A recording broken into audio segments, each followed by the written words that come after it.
Sanjay. Good morning. Please take your seats. We're going to get started.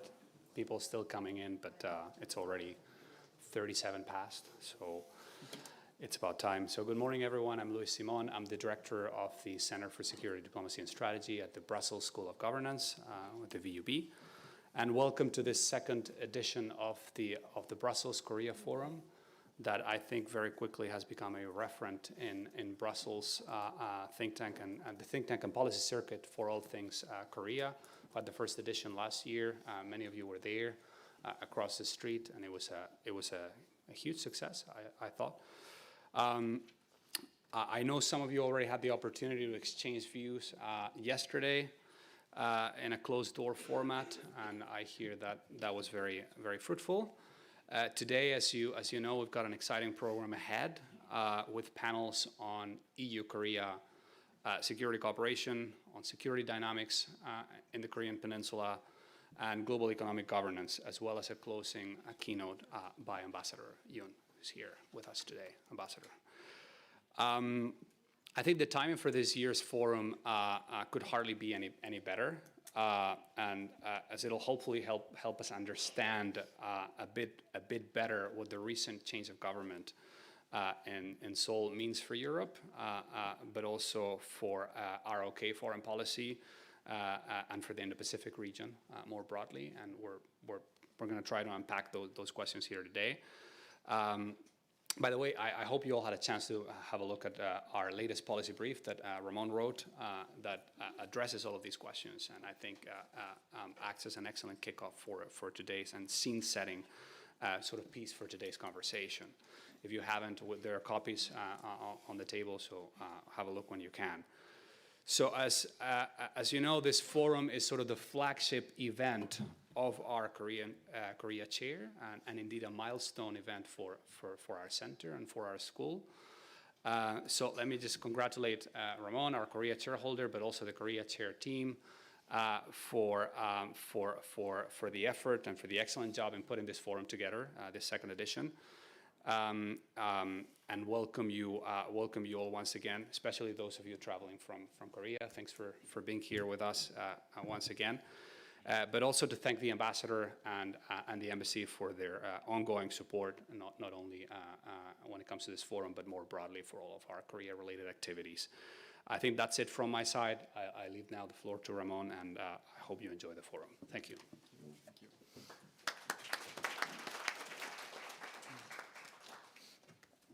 Thank you, Luis.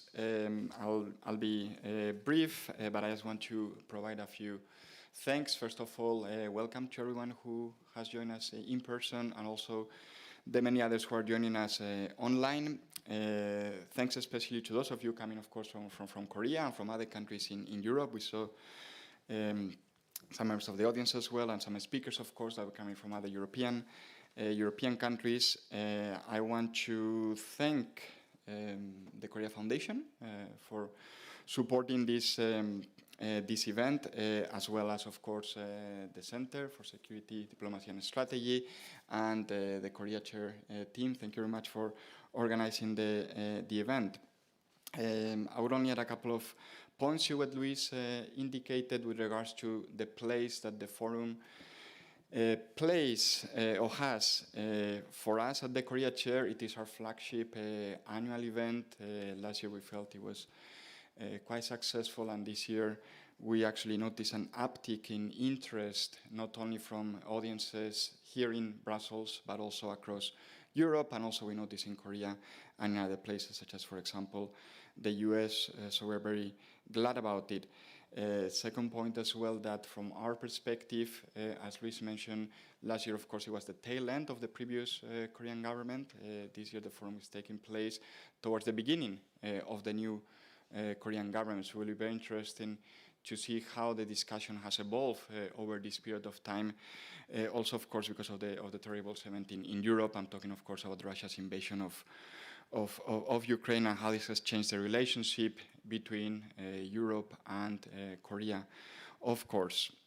A couple of announcements that I have to make before we begin.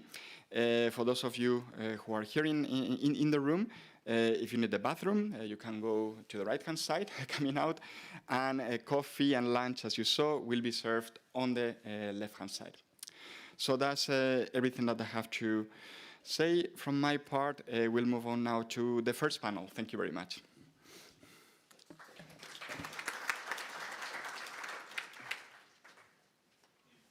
All right, thanks, Ramon. It's back to me. As you may have seen, we've got one speaker missing, but we understand he's well on his way and should be here any minute now. So welcome to this first panel. As you already know, we're here to discuss Korea-Europe security cooperation in the Indo-Pacific and beyond. That's indeed the title.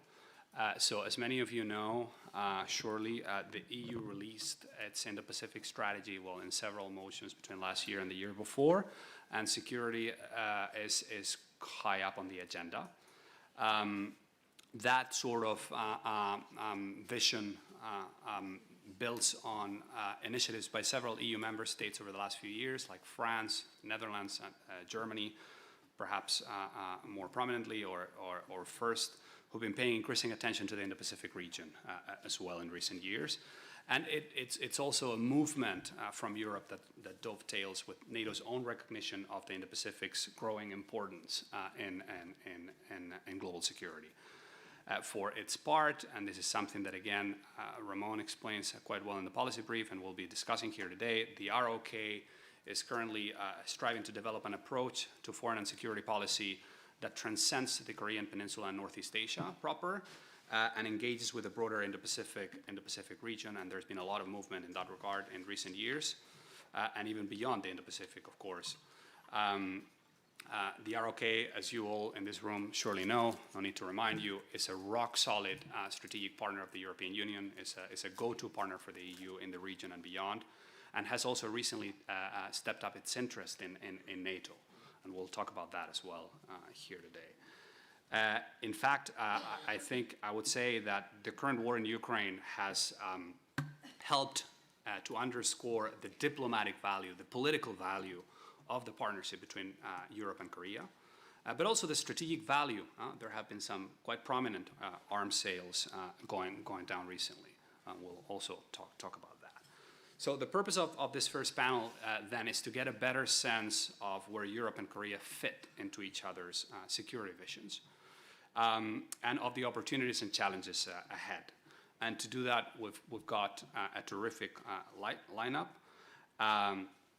Minister Kang Kyung-Hwa, who's currently a distinguished professor emeritus with Ewha Women's University, and between 2017 and 2021, he was ROK Minister of Foreign Affairs, as you all know. Then Lee Sang-hyun, who is president of the Sejong Institute, a leading think tank and outfit in Korea. Lucas Mandel, who will be here with us any minute. He's the chair of the delegation for relations with the Korean Peninsula in the Parliament, in the European Parliament, just across the street. And of course, our very own Professor Ramon Pacheco Pardo, KF-BUB Korea Chair here at CSDS and Professor of International Relations at King's College London. So let's maybe, we've got an hour and 15 minutes roughly. And the idea is to keep this, to the extent that is possible, interactive. There's a lot of expertise in the room and also online. So we'll strive to, we'll make sure there's enough time for all of you to come in and engage with our panelists. Let's maybe start with the minister to try and get a better sense of where Europe fits into Korea's vision. And perhaps if you can also zoom in definitely on the Moon administration's perspective and experience, but also discuss to what extent Korea's perspective on Europe may be evolving these days. Minister, a pleasure to have you. Thank you. Great, thank you. Good morning, everybody. Thank you. I'm truly delighted and honored to be here. And I do hope that the discussions today will further strengthen the significance of the Brussels-Korea Forum, quite a young forum, but a very important forum that today's discussion will be contributing to forging closer ties between the EU and the Republic of Korea. As you know, for over a year and a half, I've been out of public service and unplugged into the government's foreign policy processes. So I know what you all know from reading the newspapers. But certainly, given my experience in the ministerial position for nearly 4 years, I do have some observations to share with you. And I do hope and believe that the importance that was placed on Europe, both its member states and the EU during my tenure as Foreign Minister of Korea and before, has only grown during the interval, not just for mutual interest of the two sides, but also for the global developments that have made the world more uncertain, more dangerous, and thus heightened the need for like-minded partners with shared values and goals to rally closer together. Over the decades and years, the ROK-EU partnership has deepened and expanded in numerous areas. There are now some 40 regular or irregular dialogue mechanisms between the two sides, including at the summit level, ranging from security issues to very, very technical matters involved in the trade and economic cooperation between the two sides. The ROK and the EU have shared similar positions on key agenda items in various multilateral fora, for example, at the Human Rights Council.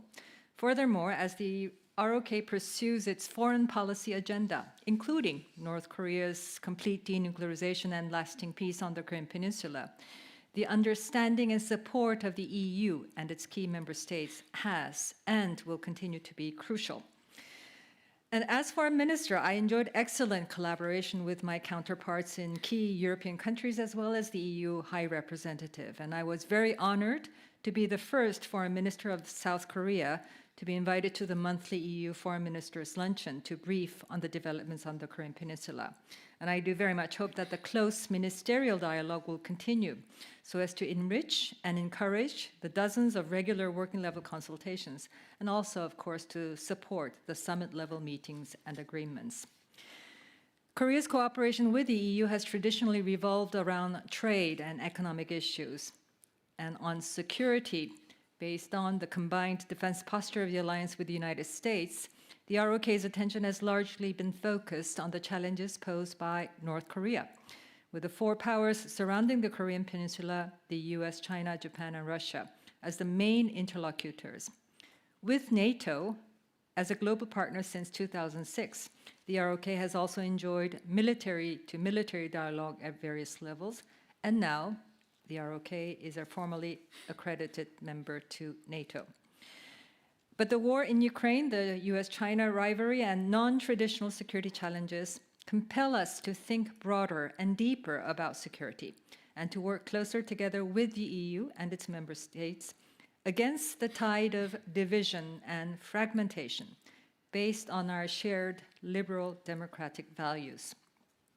The ROK-EU security cooperation may not make a very big visible difference in the global balance of power, but all the more we should strive together not only in areas where our interests converge, but also where our joined-up voice can shore up peace and stability. The war in Ukraine and Europe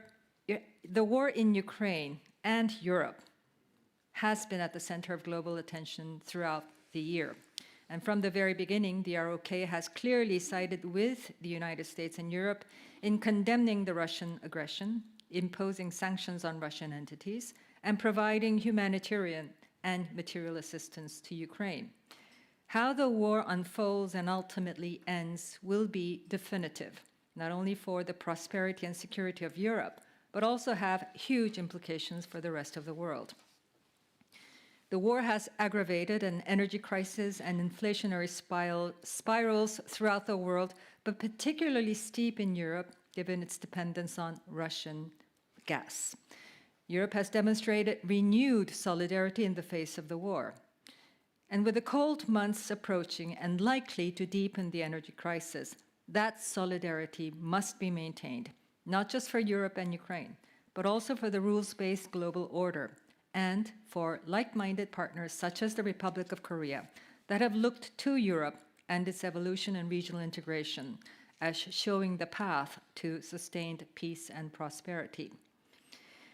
Zooming out from Europe to the globe, the Indo-Pacific region looms large as the world's economic and strategic center of gravity, as High Representative Joseph Borrell once noted.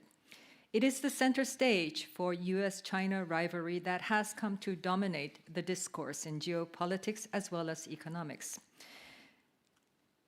What happens in the region will have far-reaching repercussions for maritime order and global supply chains. Furthermore, some of the world's most volatile areas of potential conflict, such as the Taiwan Strait, the East and South China Sea, and, of course, the Korean Peninsula, are also located in the region. For the Indo-Pacific to remain a peaceful and prosperous region rather than a theater of confrontation and conflict in the face of these challenges, the ROK, Europe, and other like-minded partners must join hands to strengthen the chances for conflict prevention and peace and security. Thus, the announcement in September 2021 of the EU strategy for cooperation in the Indo-Pacific was warmly welcomed. In particular, the 7 priority areas for cooperation: sustainable and inclusive prosperity, green transition, maritime governance, digital governance and partnership, connectivity, defense and security, human security, have much room for strengthened ROK-EU collaboration. The strategy shares the respect for the centrality of ASEAN and the inclusive and open spirit that has characterized the ROK's approach to the region. For example, in the new Southern policy of the previous administration, which is being reviewed and updated by the new administration. In particular, in the defense and security pillar of the EU strategy, maritime security, cybersecurity, and terrorism would be areas where the two sides could develop concrete projects for cooperation. Korea is already participating in the EU's Operation Atlanta, based on the framework agreement for the participation of the ROK to the EU crisis management operations. The ROK is a key partner in the EU's ESIWA, Enhancing Security Cooperation in and with Asia initiative. And at the UN, the ROK and the EU are like-minded partners in setting cybersecurity norms and confidence-building measures. The EU-ROK high-level political dialogue between the Vice Minister of Foreign Affairs and the Deputy SG of EEAS is a ready forum to discuss concrete avenues of cooperation between the EU's Indo-Pacific strategy and the ROK's updated policy for the region, however it is to be renamed. Inevitably, China is likely to be a major item on the agenda of the next strategic dialogue. The Sino-US rivalry has put countries that depend on alliance with the United States for security, while also have complex, substantial ties with China, in a rather difficult position. Hopefully, the next strategic dialogue between EU and the Republic of Korea will generate frank exchanges of views and wisdom in dealing with this very difficult conundrum. Thank you very much.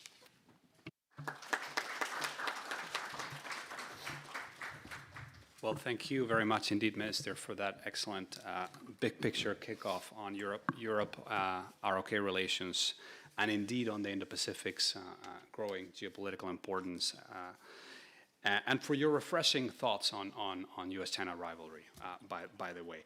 Let's now maybe move on to President Lee. Perhaps you can zoom in a bit more on ROK security and defense policy, especially as it relates to cooperation with Europe, and maybe also help us get a better sense of how change in government may affect that whole agenda. President Lee, welcome. Well, thank you very much. It is my honor and pleasure to be part of this panel.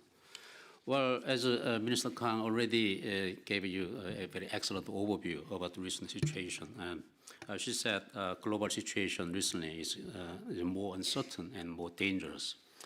And I think that's exactly the reason that Korea and US, Korea and Europe, EU must work together to overcome these uncertainty and dangers. Particularly, I would like to address the three big trends that are from Korea's perspective that need to be focused. First is the, I'll call it systemic fragmentation caused by a pandemic. Supply chain is broken, and many of the international regime and institutions is not functioning properly. And because of that, we have a lot of trouble in global governance. And second trend is caused by Russia's invasion of Ukraine. Many people call it the new Cold War. So quickly after the Ukraine war, the world is transforming into a two-block between liberal democracy and authoritarian states. And in that situation, all countries need to pay attention to how can we minimize the risk posed when we choose a side. And third trend is from Korean perspective, the situation on the Korean Peninsula.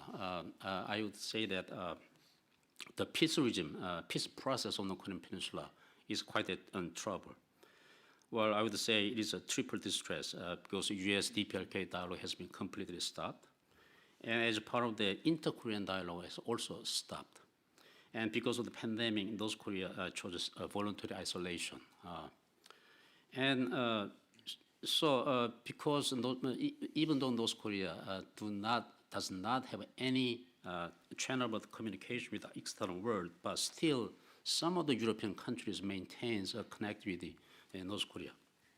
I know that still North Korea has some connection with the, for example, Stockholm, and some countries of the EU, and also Germany has still some contact in North Korea. So in that sense, I would say Europe and Korea have something to work on solve the North Korean nuclear crisis.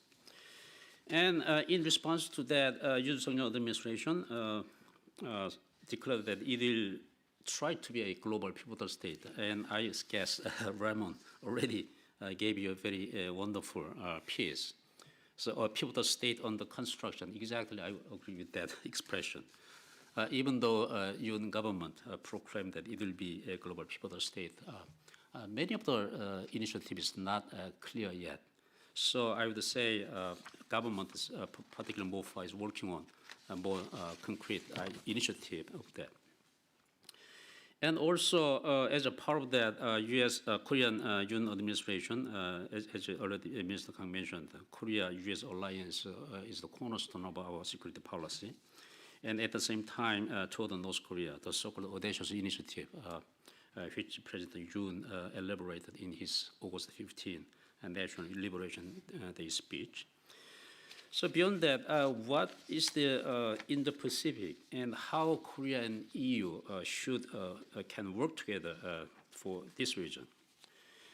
Well, Indo-Pacific region is not free from a great power rivalry and geopolitical confrontation in the future. Maybe Indo-Pacific is the main battleground between U.S. and China competition. And I would say, even though international attention is focused on the Ukraine crisis for the time being, I would say Indo-Pacific maybe is the place which will have a much bigger and longer game because U.S.-China competition happens in that area. So Indo-Pacific region is expected to be a major battleground for geopolitical and geoeconomic competition in the coming years.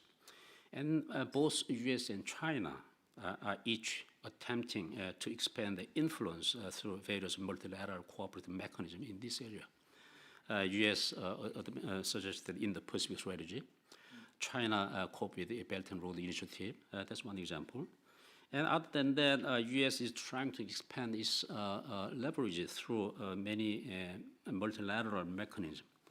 A so-called mission-driven coalition like a Quad, AUKUS, IPEF, and TRIPHO, but just a few examples of that competition. And from South Korea's perspective, South Korea support free and open Indo-Pacific.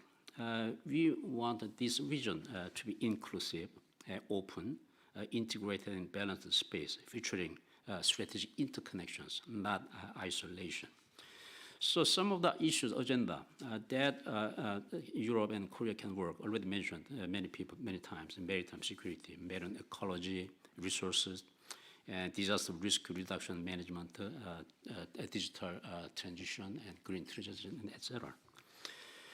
But the key point is this: systemic fragmentation and deepening of the new Cold War require a middle ground to buffer competition among great powers. That is where exactly middle power countries like Korea and EU should work together. Korea and European countries should strive for the unity of like-minded middle power countries based on common values and norms. And South Korea and Europe must work together, for example, for stabilization diplomacy and governance diplomacy, and a like-minded middle power empowerment, which can alleviate conflicts through geopolitical competition between major powers. And I know that Europe has pursued the strategic autonomy quite a long time. South Korea has the same idea.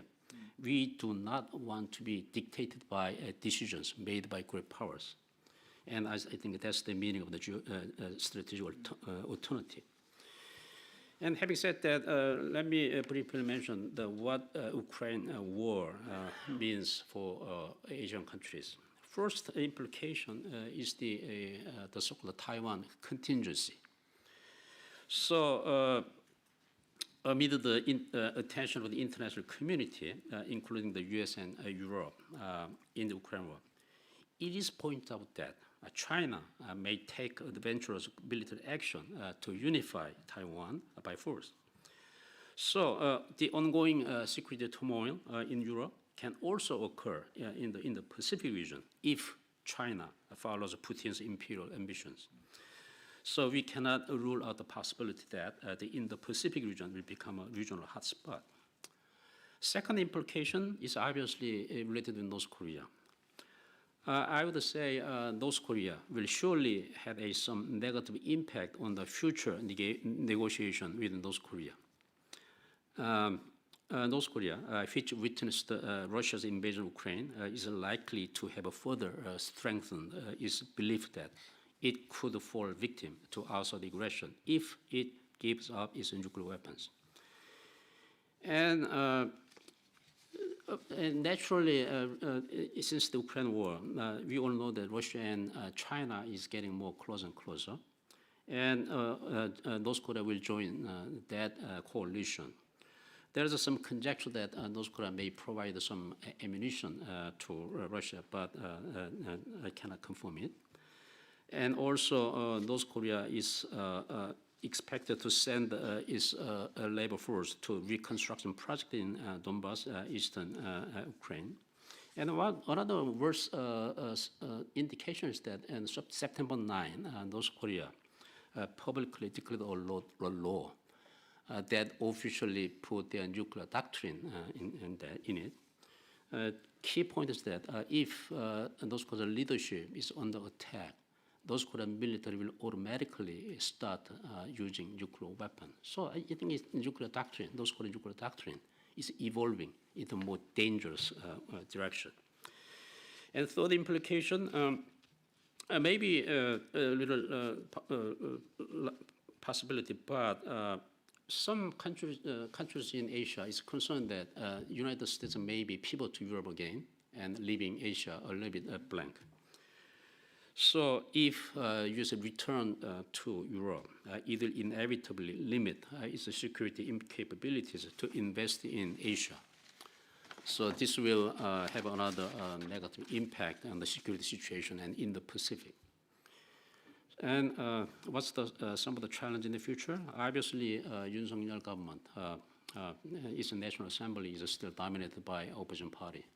So National Assembly election is 2 years away. Until then, many presidential agenda will be limited by opposition party. And another challenge will be, another immediate challenge will be continuing those nuclear and missile provocations. And also another challenge may be coming from Yoon administration's value-based diplomacy. Value-based diplomacy is a good thing, But it can also create two dilemmas. One is that value-based diplomacy emphasizes the cooperation with the like-minded countries. But we talked yesterday in closed session that problem is that many problems in the current global affairs are difficult to solve without talking with not like-minded countries. Another dilemma may be that although value is an important factor in diplomacy, diplomacy is not determined by value alone. If value is one pillar of the diplomacy, the other is interest or power of the market. Look at just as Europe cannot turn a blind eye to cheap and Russian natural gas while condemning Russia's invasion of Ukraine, South Korea faces the same dilemma toward China. We do not share value with China, but we cannot ignore China's market. For example, South Korea's semiconductor chip, 60 or 70% of them are sold in Chinese market. So reality is much more complicated. So let me start here.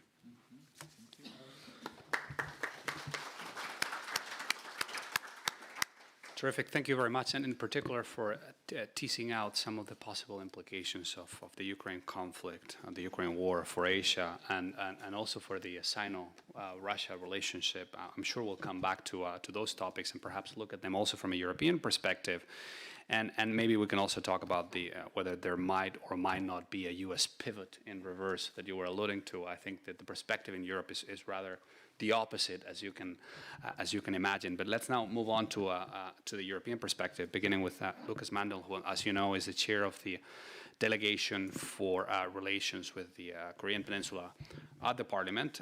So it'd be great to, first of all, welcome. I'm glad you made it, and it'd be great to get your take on EU-ROK security policy cooperation and foreign policy cooperation more broadly, but perhaps also specifically on the opportunities now going forward. Over to you, Lucas. Welcome. Thank you very much. Thanks for having me. Pleasure to participate in this Brussels Korea Forum. Happy to see the ambassadors, excellencies. Good to see you. Thanks for the good cooperation and to see all of you and to deliberate on these important issues, important not only for the Korean Peninsula, but also for Europe and for the world, I would say, in its entirety. Regarding European mentality, I can quickly share a story with you about not wearing a tie, as I do today. I sat in a car with an Italian colleague in Rome, and it was Friday morning, and as all Italians, he was best dressed. And I said, oh, I'm the only man in our group today without a tie. And he said, that's fine, it's casual Friday, it's fine not to wear a tie. And then he made a small break and said, but not in Italy.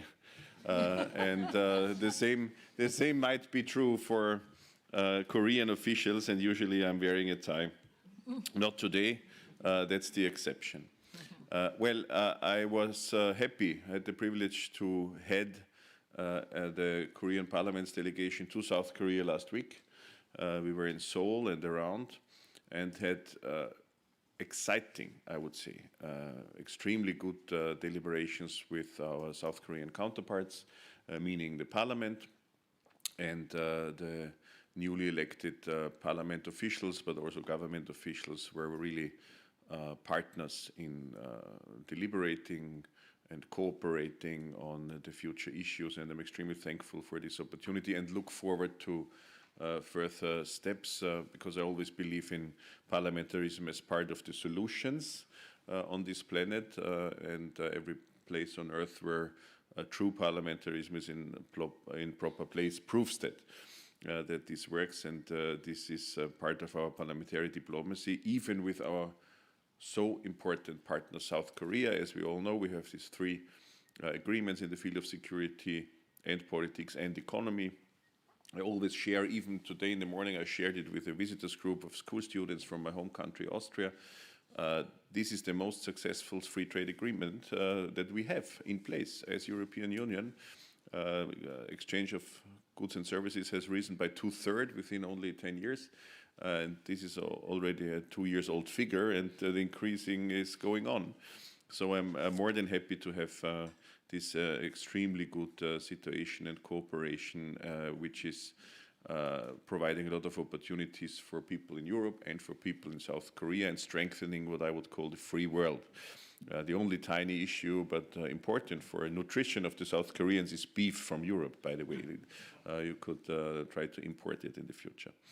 And we talk about security today. And I want to share my view on things, which is a broad view where South Korea really provides us with an example, and provides also many European states with a very good example. And this is the field of the broader sense of security and the broader meaning of security, meaning also having civil society in proper place, having education, healthcare system, and so on in proper place. Because what I'm really impressed of, especially after this visit last week, is that South Korea managed to create a civil society while being formally, but not only formally, still in the state of war, while being threatened from the neighbor and having tensions, at the same time creating a civil society after occupation, after dictatorship, form democracy, rule of law,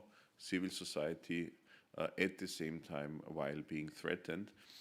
Just imagine if the country would have decided, let's solve the issue first, and then let's create a civil society.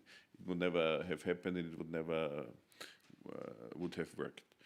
So that's what I highly, highly appreciate. And we have examples in Europe, but not only in Europe, on this planet, which are really only similar, nothing is the same, but in a similar situation, and really should be encouraged and empowered to work on creating and establishing civil society at the same time as being threatened and facing violence of different kinds. So that's what I highly appreciate, and this provides, of course, people with a lot of security. Second thought, I had the privilege also to talk to high-ranking management officials in the South Korean economy. And one of them was sitting with me at the same table at a dinner, and I asked him about his military service. Because, of course, 3 years of military service as he served, or 18 months as it is today, if I understand it correctly, is much longer than European states usually have. Most have professional armies already. My home country still has military service, but only 6 months.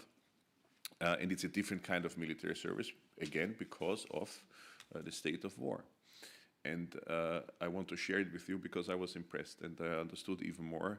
And this is also a good example, especially in these times of overcoming naivety in Europe, what these high-ranking management officials say to me, that first of all, the military service meant something to him because it's a question of life and death, and he secured his country and the life of the citizens of his country. So there was a clear meaning to him. It was not just some service. And secondly, he said the military service and what he has learned there gave him the strength for his today's high-ranking management business position. And he said it in a very convincing and persuading way, and I immediately understood that there is something about it. It's not militarization of society, I would always be against. But it's about a meaning for security and for military, which secures security in the best sense, in order that civil society can grow and a vibrant economy can grow, and people can have their opportunities. And all these examples lead to my understanding that we need even more cooperation and connection with South Korea, especially in the stage where Europe is strengthening itself more than ever before, given the circumstances we have on European soil and beyond. This is true for this broader overview, broader understanding of security. This is also true for this cooperation. The mission Atalanta was already mentioned. I was happy to visit this mission last year, and it's really thrilling and positive to see that geographically far away South Korea, but in terms of values, close South Korea is cooperating with us in this important mission. I want to share with you my understanding of PESCO, the Permanent Structured Cooperation. You may be aware of it. It's it was in the beginning meant to involve member states' armed forces in projects in specific military fields. The number of projects increased and has been increasing for a long time. There are now more than 60 projects in place. Military mobility is one of them. It's the first project where not only EU member states are involved, but also non-EU member states like USA, Canada, and Norway in this military mobility project. I'm also very frank about, let's say, in my capacity as a defense committee member and vice chair in the European Parliament, I spread a similar message also to the UK and to Switzerland, because they are like-minded. They are also on European soil, which is also true for the UK, by the way.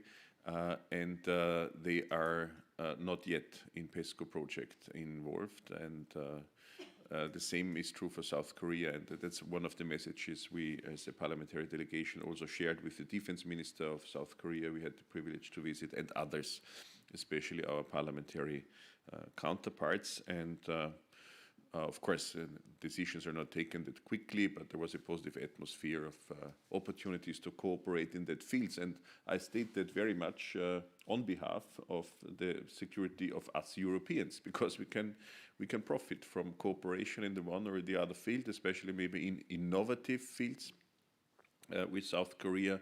And PESCO projects are, let's say, compared to other fields, a rather simple way to cooperate and to coordinate with one another.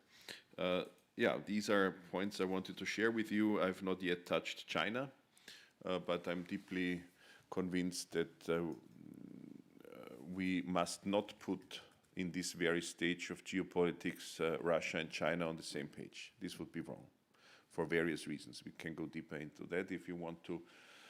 But we will deal with China as the strategic compass of the European Union states it, as a systemic rival, as an economic competitor, and as a strategic partner.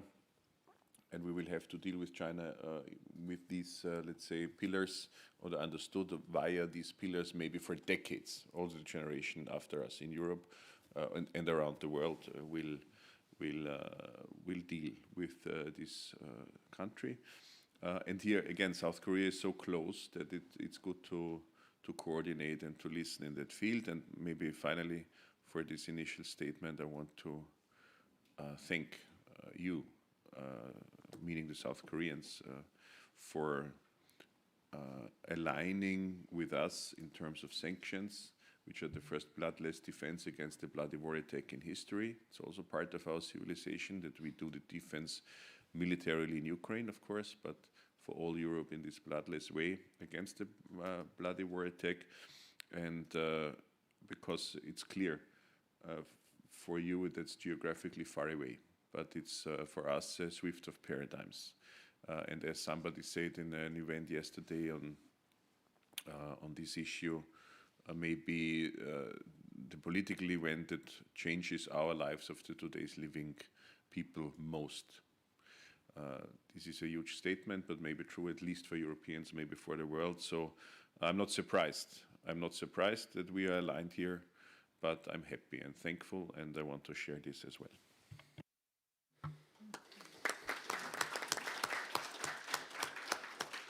Well, thank you very much for an uplifting European perspective on where the relationship is and where the relationship is going, but also for bringing up the civil society angle and the need to engage at that level, and how that is very important to build lasting and solid ties.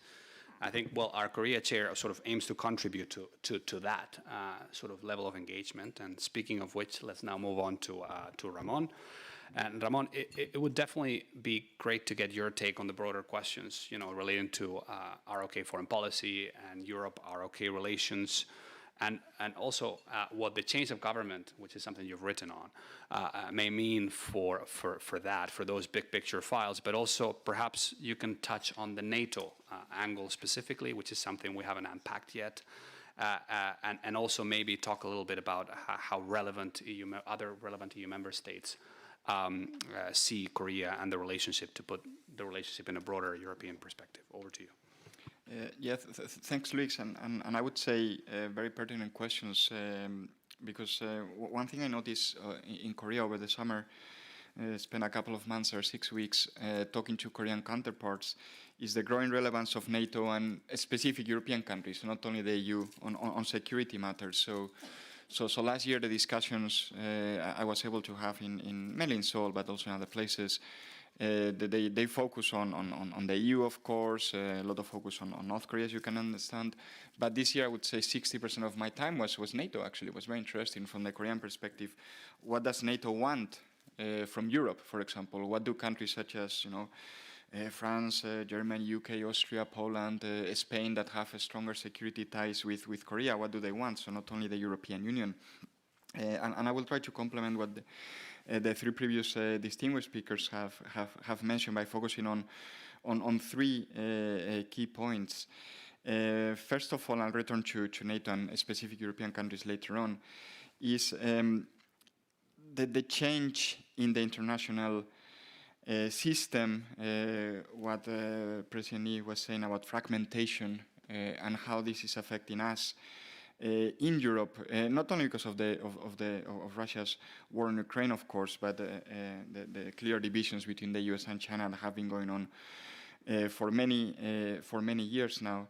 And something that I find interesting when we have events, but we also talk with European officials, EU officials, NATO officials, but also across different European countries, is this perception that there are very few real partners across the world, right? Partners that have similar interests, that are like-minded, they are democracies, for example, but also they have the capabilities to follow on their promises. And I think that matters in the case of Korea, but I think yesterday during dinner we're drawing up a list, right, some of us on the table, how many partners that Europe really has, right? And I think it has become quite evident that maybe we have around 10 true partners across the world that share these three characteristics. And I think with the war in Ukraine, some of the countries that we thought would be partners are not, right? So I think that's the starting point when it comes to the European perspective on why Korea matters. And of course, Minister Kang already alluded to this previously. And then I want to move to maybe the two more substantial points, right? That one of them is in direct answer to your question, is about why NATO, why certain European countries are looking more at Korea. We see a growing number of Korean delegations certainly coming to European capitals, but also European delegations going to Korea, even during the pandemic. I know there's a discussion, is the pandemic over or not? Let's assume it's over, but even during the worst of the pandemic, some European delegations were going to Korea, and now it is incredible the number of delegations coming back and forth between Europe and Korea. So I know, President Lee, you are very busy because you receive many of those delegations to get a private civil society think tank perspective on this, but also we have many delegations visiting here in Brussels, Paris, London, different European capitals, Rome as well, for example. And I think there are two issues here. First of all, I think the EU's Indo-Pacific strategy and the Indo-Pacific strategy of several European countries have been noted in Korea, especially now as the new Korean government is drawing up Indo-Pacific strategy. The previous one had the New Southern Policy that was linked to the Indo-Pacific strategy of the US, for example, and other countries, but the current one is actually launching, we don't know what the name is going to be, strategy, policy, we'll see, but it's going to be it's going to have the name Indo-Pacific there, and I think that will make Europe notice even more what Korea is doing in the region. So this is a two-way process. But also what I've noticed, and you mentioned arms sales, if you look at Poland has been working on this for many years. It's not the first package, right? Not the first arms sales package, and obviously other countries in Europe, UK, for example, have also bought Korean weapons, but it's certainly the biggest. And since I don't represent any government, let's make this clear. It's directly linked to the war in Ukraine. It's quite obvious where the arms are going, right? And what they are for, and why Poland wanted these arms to be delivered as soon as possible, not in 5 years' time, but now, right? And I think this will further strengthen the links between Europe and Korea when it comes to security, because we have a new layer that maybe we didn't have we didn't have before. And here's where NATO, specific European countries, but obviously NATO is crucial as well. Because something that I think, Luis, you remember when we had the NATO summit in Madrid, something we noticed is the growing interest on the NATO side on working with the 4 Asia-Pacific, as NATO still uses the term Asia-Pacific partners, right? Korea, Japan, Australia, and New Zealand. But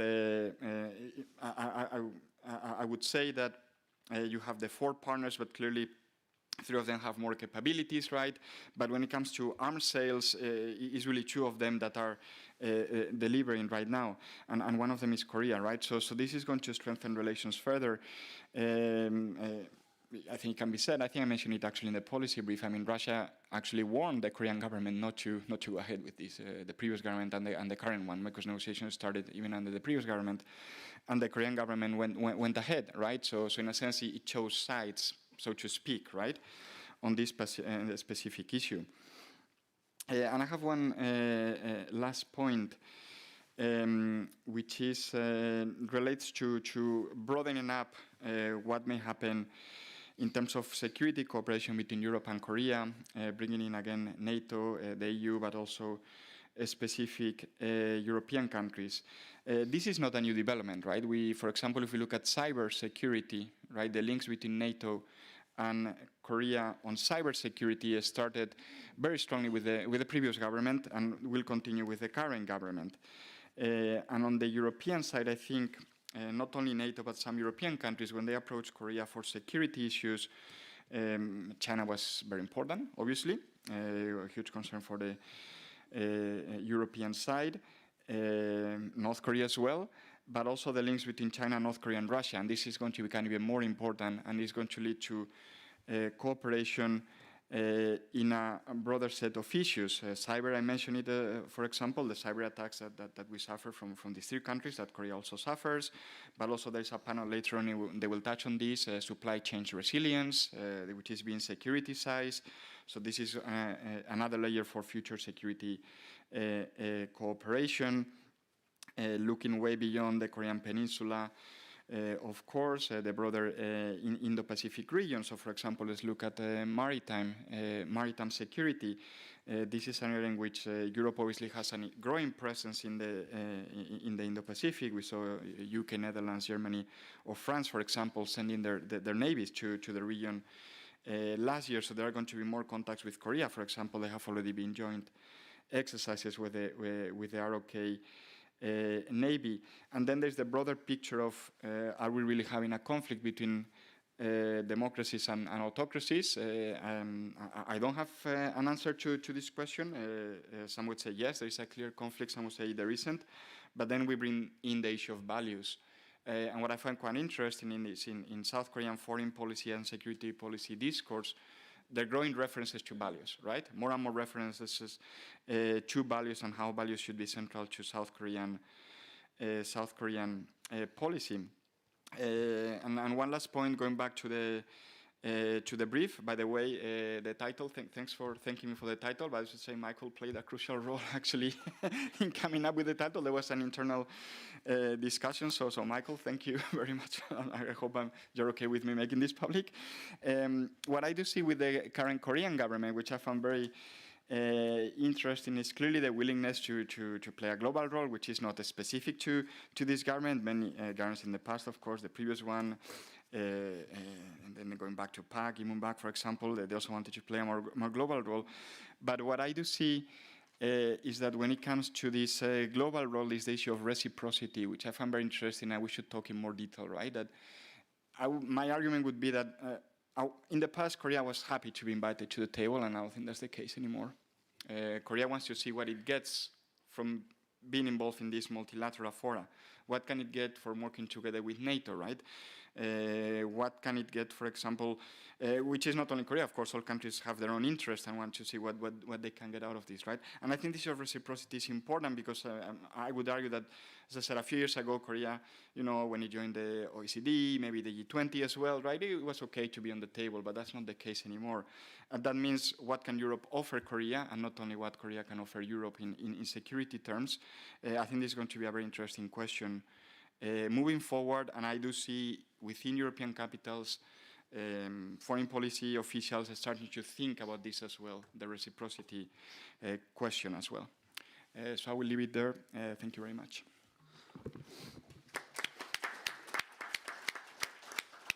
All right, thanks, Ramon, for touching on NATO and member states, but also bringing up values. We'll come back to many of these questions shortly. Also, we'll talk again about the politics of your title and how it came about.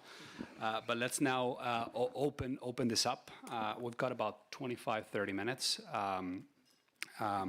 for questions, any questions or comments you may have. I think there are some mics going around. What we're going to do is collect a bunch of questions and comments, come back to the panel, and then if there's time, which I doubt, we'll go for a second round. Please do identify yourselves by name and affiliation. We've got one here, one over there. Yes, please go ahead. Thank you. Enali from European Commission. First of all, thank you very much for your lectures. My question will be addressed to both chairmen, Mr. Ramon and Mr. Lucas Mendel. It's true, most of countries in the Indo-Pacific region relatively show the high level of stability. Nonetheless, I think the overall structure often fluctuates due to the frequent changes made into the balance of power and widening gaps in their interest, even including the outside parties like Europe, United States, etc. In that respect, I wish to hear your further opinion, how we could best find a point of contact between countries strictly respecting norms, such as Germany, for instance, with their high level of legalism, and countries keep raising a question against international order, for instance, China. Thank you. All right, thank you very much for that question. We've got one over there, Nicola Tongfi, here on the first table. Thank you. My name is Nicola Casarini from Istituto Affari Internazionali in Rome. I wanted to ask all of you if you can develop a bit more about the transatlantic cooperation, the existence or not of transatlantic cooperation when it comes to the Korean Peninsula. Some of you have underlined the importance of the Ukraine war when it comes to the Indo-Pacific and the Korean Peninsula. Now, what we have seen in the case of Ukraine is a level of transatlantic cooperation that we had never seen before. So do you think that that could be a good thing to have some transatlantic cooperation on the Korean Peninsula? Or do you think that it would actually be better if the Europeans and the Americans would go and engage South and North Korea on their own? Thank you. Thanks, and it'd be good to hear what the European perspective is and what the Korean perspective is on that question. Tongfi. I'm Tongfi Kim, Senior Researcher at the Korea Chair. Thank you to all speakers for excellent presentations. My question is for President Lee and Minister Khan. And President Lee was explaining earlier about how the current round of Russian aggression against Russia might have some consequences in East Asia, like Taiwan contingency, and how it might affect negotiations with North Korea. And it made me think about some issues for Korea. Unlike Ukraine, South Korea is protected by American nuclear umbrella, so the situation is different. But at the same time, we are observing this situation of a nuclear power trying to change an unfavorable military balance of power with a nuclear weapons threat. And this seems somewhat relevant and scary from the South Korean perspective. And my question is, what kind of reactions do you expect from South Korea if Russia uses nuclear weapons against Ukraine? Thank you. Thank you. We've got one over here. Oh, one more there. Thank you. My name is Reinhard Drifte. I'm Emeritus Professor of Newcastle University in the UK, but I'm now based in Toulouse. My question is about the relationship with China. The EU relationship with China, South Korea's relationship with China, and we are both very much shaped by what happens between the US and China.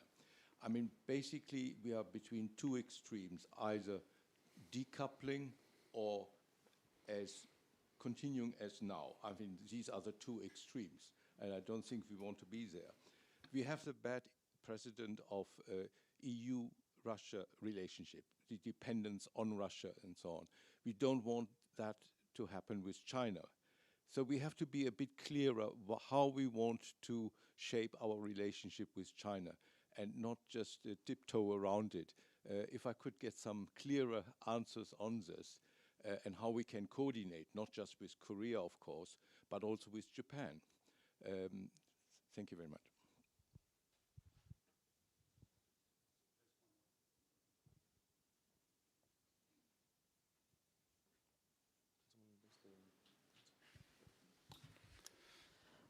Edward Howell, lecturer at the University of Oxford. A question for Minister Kang, and in particular, and all the panel. You've mentioned this idea of a potential strategic realignment between North Korea, China, and Russia.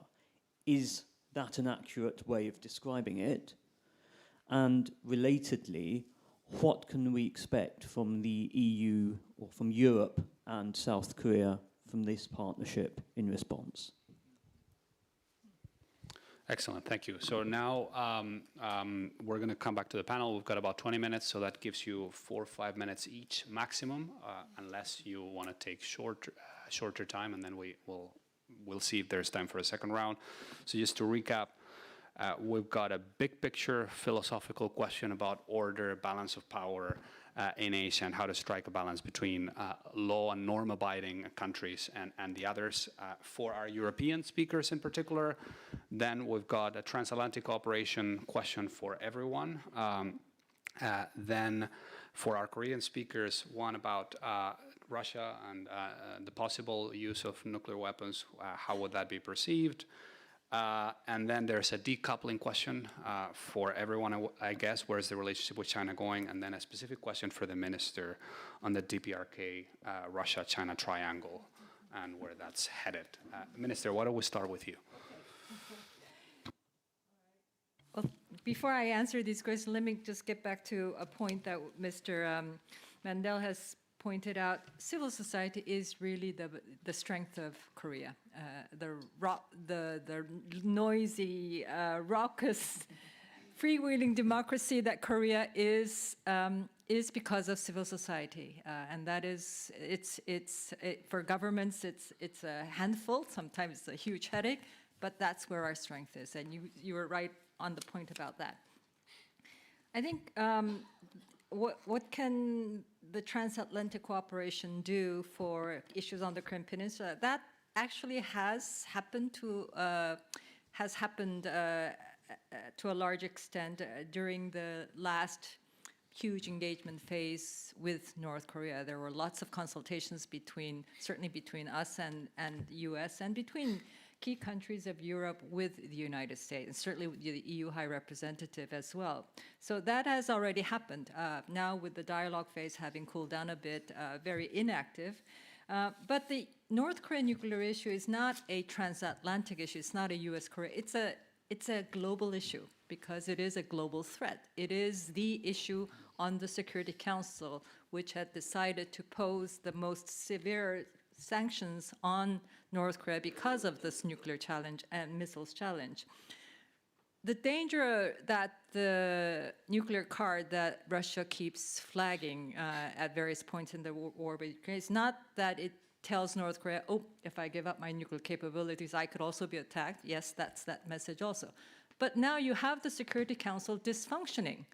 I can't imagine that even if there was a 7th nuclear testing by North Korea, that Security Council would get its act together again and deal with it appropriately, whether it comes up with another round of sanctions or not. And a P5 member has used the card itself. And in this situation, can you when I was at the UN for 10 years, the one issue that the P5 can agree to was on issues of weapons of mass destruction, whether was it Iran or North Korea. And North Korea, of course, was the highest on the agenda. I don't see that happening, frankly, in the midst of this war. So it's a very, very dangerous, very serious implications for us who are trying still to come to grips with this issue in a way towards a solution rather than escalation. China, EU are okay. China are okay. As I said yesterday, yes, China seems invincible, growing stronger and showing no weaknesses. And it surely doesn't want to show any weakness prior to this very important domestic political engagement. But I think China also, in a way, needs Korea. China needs the EU. And so the dependency is actually a mutual dependency, whether it's political or economic. And I think there are niches where we can collaborate, where we can discuss to further expand that niche, so that it's not a one way us thinking and soul searching how to come to terms with China. I don't like this word choosing. I mean, we keep talking about choosing between the U.S. and China. The more we do so, the more we dig our hole, the more we get into a straitjacketing of thinking. I think we need to really broaden our horizon to think of as many options as possible. Potential strategic realignment. The global dynamics are such that, first of all, there is no contact with North Korea, so we really don't know what it's thinking. There is a couple of, I'm sure there's exchanges with China, Russia maybe, but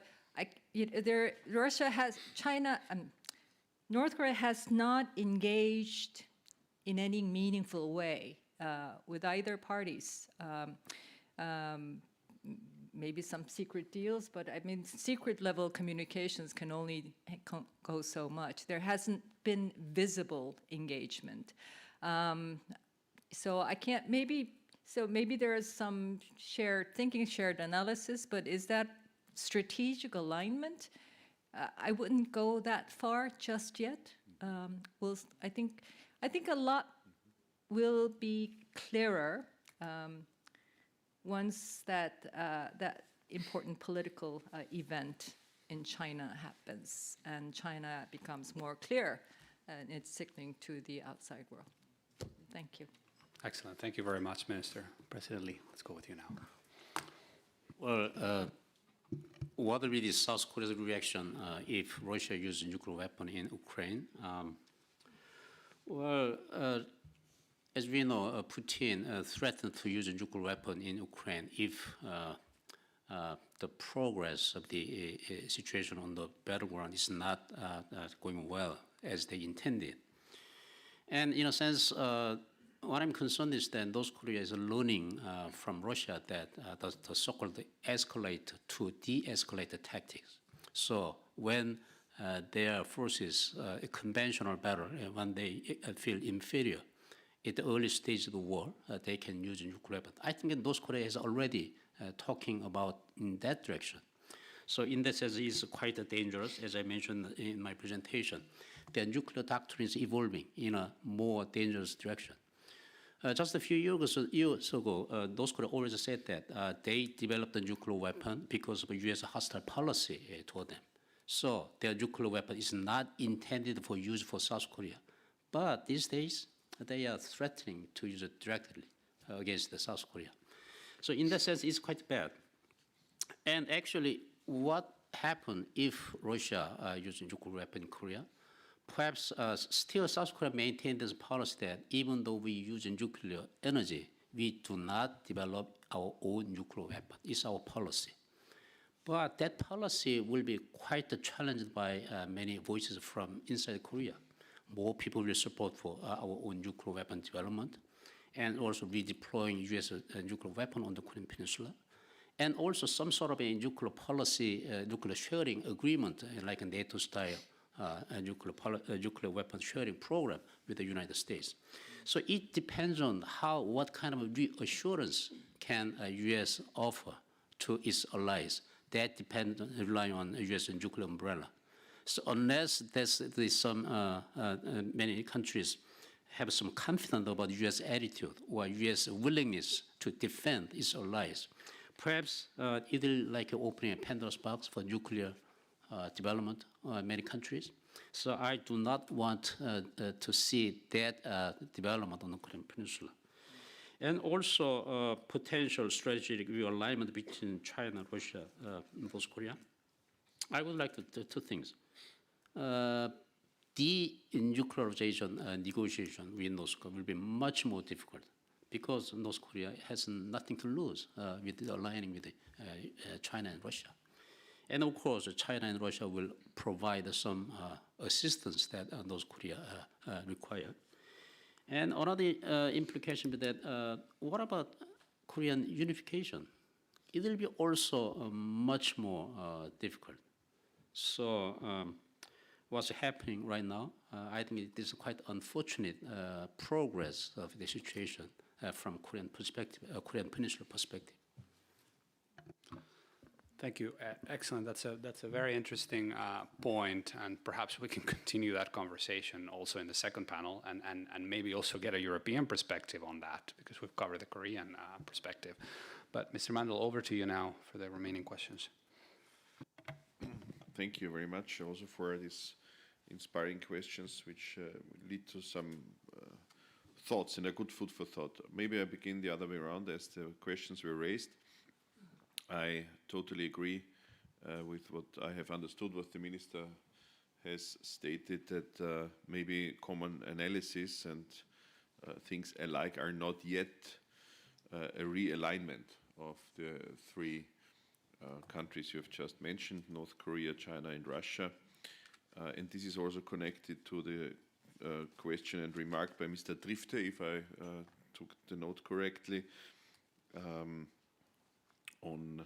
on China and Russia. And that's why I also stated before that, in my view, we must do our utmost not to put Russia and China on the same page, because if I read China correctly, and there are experts around, I'm not an expert, I'm just a parliamentarian, but if I read it correctly, China doesn't want to get involved that much in Russia, which is the Russian leadership, and the behavior of the Russian leadership, I mean, is dirty, is cruel, is insane, is irrational. I would not use any of these terms for China today. And I can't imagine that China wants to be aligned, as the expression was, with such a Russia. So let's distinguish and let's see where that leads to. But of course, let's avoid this dependence, Mr. Drifte already and also has mentioned. I guess that's really a mistake. Major parts, not all parts, but major parts of European politics on many levels have made in the last decades to create this dependence on Putin-led Russia. Even risk diversification would be important no matter what country it is you would be dependent of. No matter, risk diversification for each company, for each household, I don't know, for each person is important. And this is something Europe didn't look after enough in the past, and hopefully we are now pretty quick in a new understanding of this.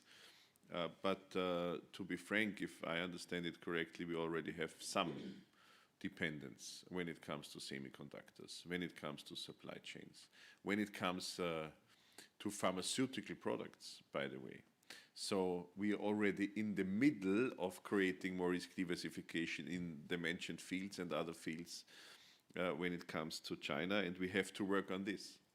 And since you asked for concrete answers, one from my side, at least one, is that as we talk about an investment agreement with China, we have to cancel and require that as a conditio sine qua non, a fixed criteria, 16+1.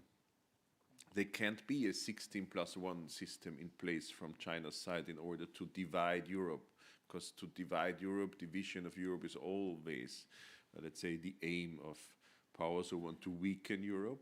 16+1 must be overcome if there could be an investment agreement in place. Anytime I have also amended this in the European Parliament already, and I will try to contribute to that as a parliamentarian as much as I can in the future. Mr. Cannerini mentioned transatlantic cooperation. I'm highly interested in the transatlantic cooperation. I have the privilege to be heading the Transatlantic Friends of Israel group as a multi-partisan group in the European Parliament. I'm pretty much aware of the fact that after the Balkan wars, now in Ukraine, Europe couldn't solve the issues on European soil without NATO and without the US in that sense. These are some let's say, matter of facts that we should mention and we should be aware of if we take decisions.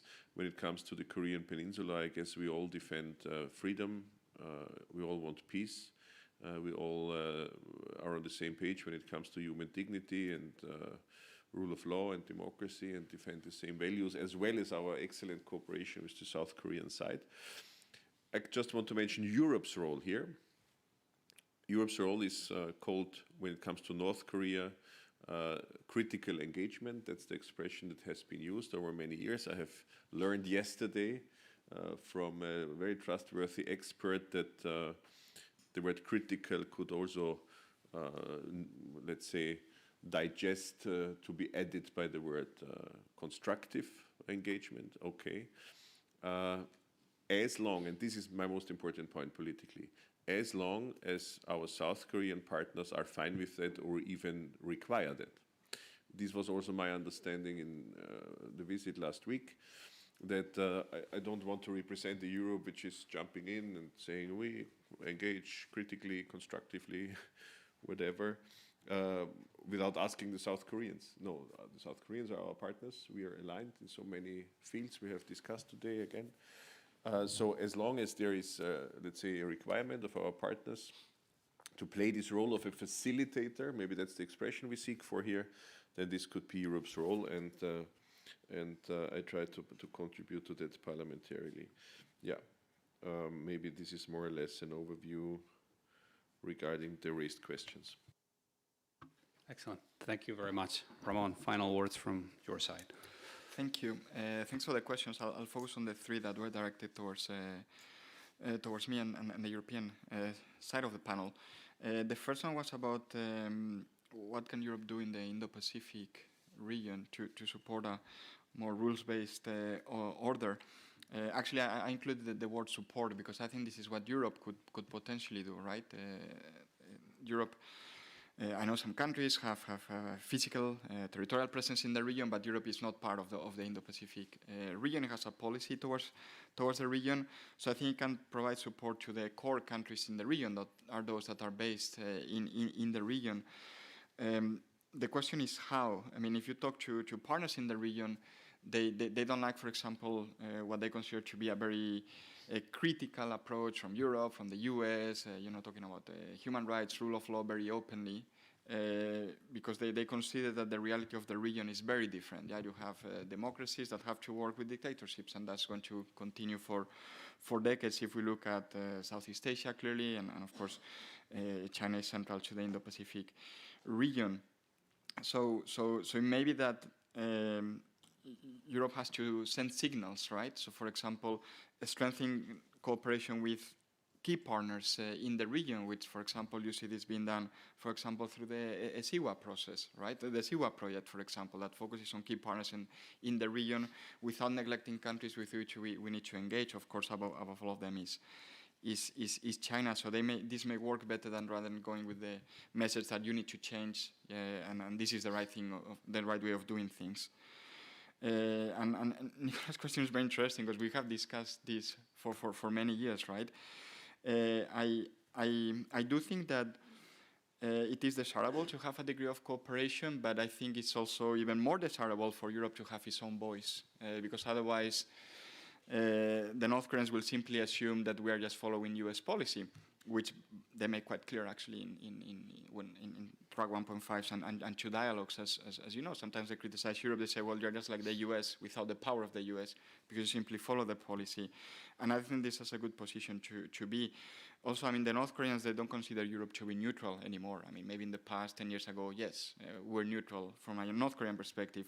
That's clearly not the case anymore because of sanctions, because of the interruption of the dialogue, etc., etc. But I do agree with the point that Mr. Mandel made, right? The facilitation role that Europe can play clearly will have a transatlantic component, right? Either trying to get the Americans at the table at the same time or delivering messages back and forth. I remember 2017, after the 6th nuclear test and the second ICBM test, the North Koreans specifically came to Europe, right? In one of these meetings to send a message to the US. The message was, we don't want to have a war with the US, please try to help us stop this, right? So there's that role there. So some cooperation with the US, certainly, but trying to have our own independent voice, which, by the way, I think the South Korean side also prefers for us to have a more independent voice and not simply follow the US. And the last point, a very interesting question about the decoupling, no decoupling. I mean, if you talk to any business leader, right, none of them believes in decoupling. I find very interesting that if you look at the American Chamber of Commerce, always 90-95% of members say we're going to increase investment in China or keep it at the same level, right? So the business people are telling us a very clear message, forget about decoupling. But having said that, there are many things that can be done at a political and security level and even at an economic level to send messages to China that there's a degree of disagreement on many issues. So for example, there are formats such as the Quad Plus, for example. Other regional organizations, the US is putting IPEF together, for example, now, that send a message, we won't decouple, but we have disagreements with you.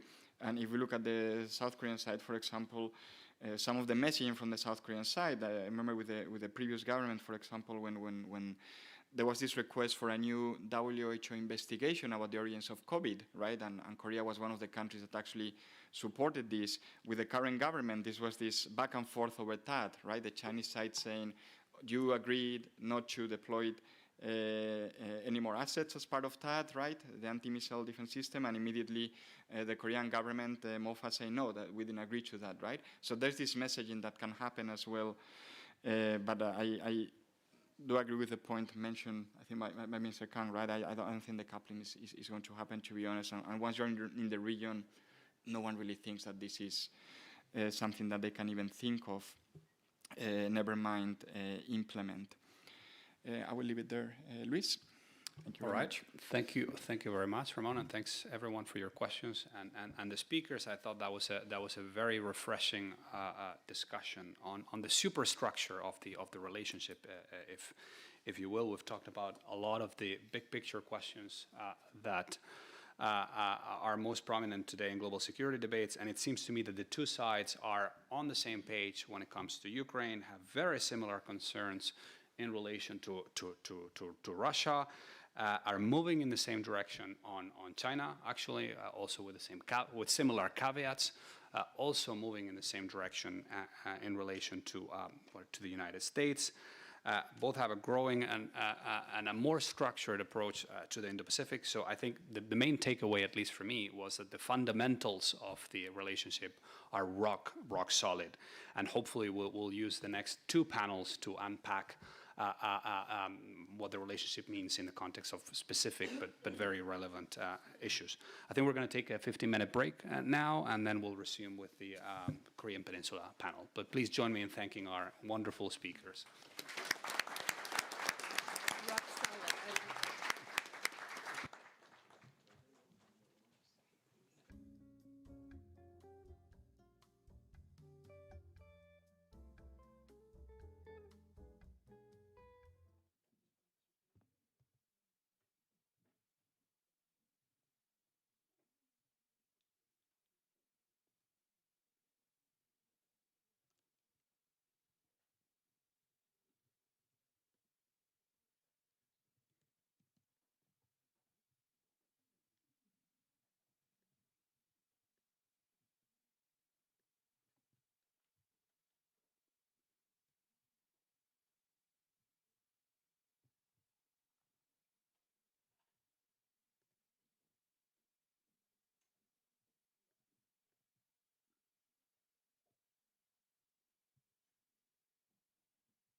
Great. A very good morning and apologies for the slight delay. As you may have noticed, my voice is abandoning me slowly, but I hope it will last for the next hour and 15 minutes that we have for this session. My name is Eva Pejova. I am the incoming Japan chair at the Center for Security, Diplomacy and Strategy of the Brussels School of Governance. And I'm delighted to be chairing the second panel of today's forum, which zooms into the security challenges on the Korean Peninsula.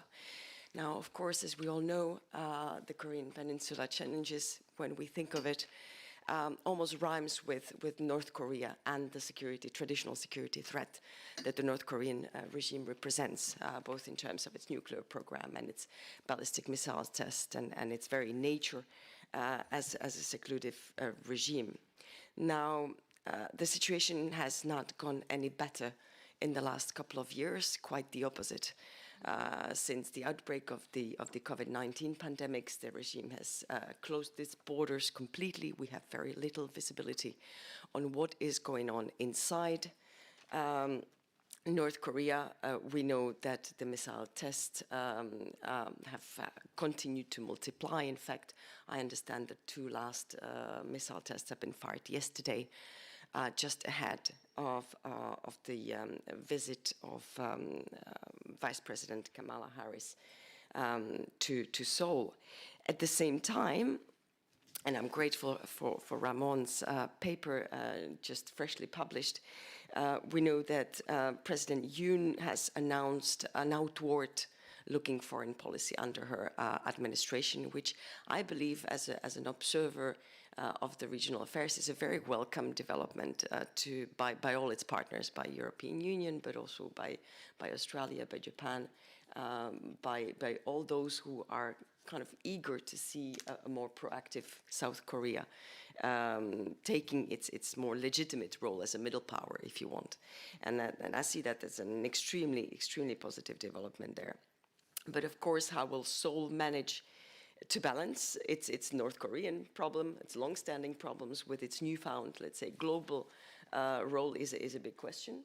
And how could perhaps these new partnerships help Seoul address its domestic problems or its Korean Peninsula problems is another question and probably part of the solution. But this is all the questions that I think this panel will address. I'm very happy to be joined by 3 amazing speakers, with first and foremost Professor Li Xinhua, who is here with a double hat, a renowned professor of international security, international affairs at the Korea University, but also visiting professor in many different universities, who's been newly appointed ambassador for North Korean human rights issue. Ambassador, it's a pleasure to have you here. On my right, Dr. Alice Ba, who is the senior analyst at the EU Institute for Security Studies in Paris. Alice is, again, one of the renowned observers of East Asia, Asia affairs, and also a China specialist. Thank you, Alice. And last but not least, Tongfi Kim, Dr. Tongfi Kim, professor at the Center for Security, Diplomacy and Strategy, our Brussels School of Governance, focusing also on East Asia and military alliances. I will start with our guests coming straight from Seoul. Professor Lee, in your both capacities, as a professor and as the ambassador, how would you assess the situation as it stands between the North and the South from, of course, Seoul's perspective? What are the main issues? Thank you. Thank you, Eva, for your kind introduction. Well, as the previous session has mentioned, the world appears to be getting more uncertain, unstable, and very complicated every day. And obviously, it has a very immediate and far-reaching ramification of the Korean Peninsula. Well, let me start with just some broader perspectives in the beginning. The US has defined Russia as a threat and China as a challenge in the 2022 NATO strategic concept. The US and the Western world are responding to Russia due to the Ukraine crisis, of course, but still, it is China. China is always on the US head, so that there is, even in the Ukraine context, China appears to be the utmost concern to US, at least in their mid and long-term perspectives. The US is focusing on putting pressure on China, as we all know, and Jessica Chen Wise, in her latest foreign affairs article, warns of the peril, danger of zero-sum thinking in US foreign policy toward China, making the China getting even more aggressive and defensive postures, which making the world more unstable and uncertain. And also, of course, that is aggravated by Russian invasion of Ukraine.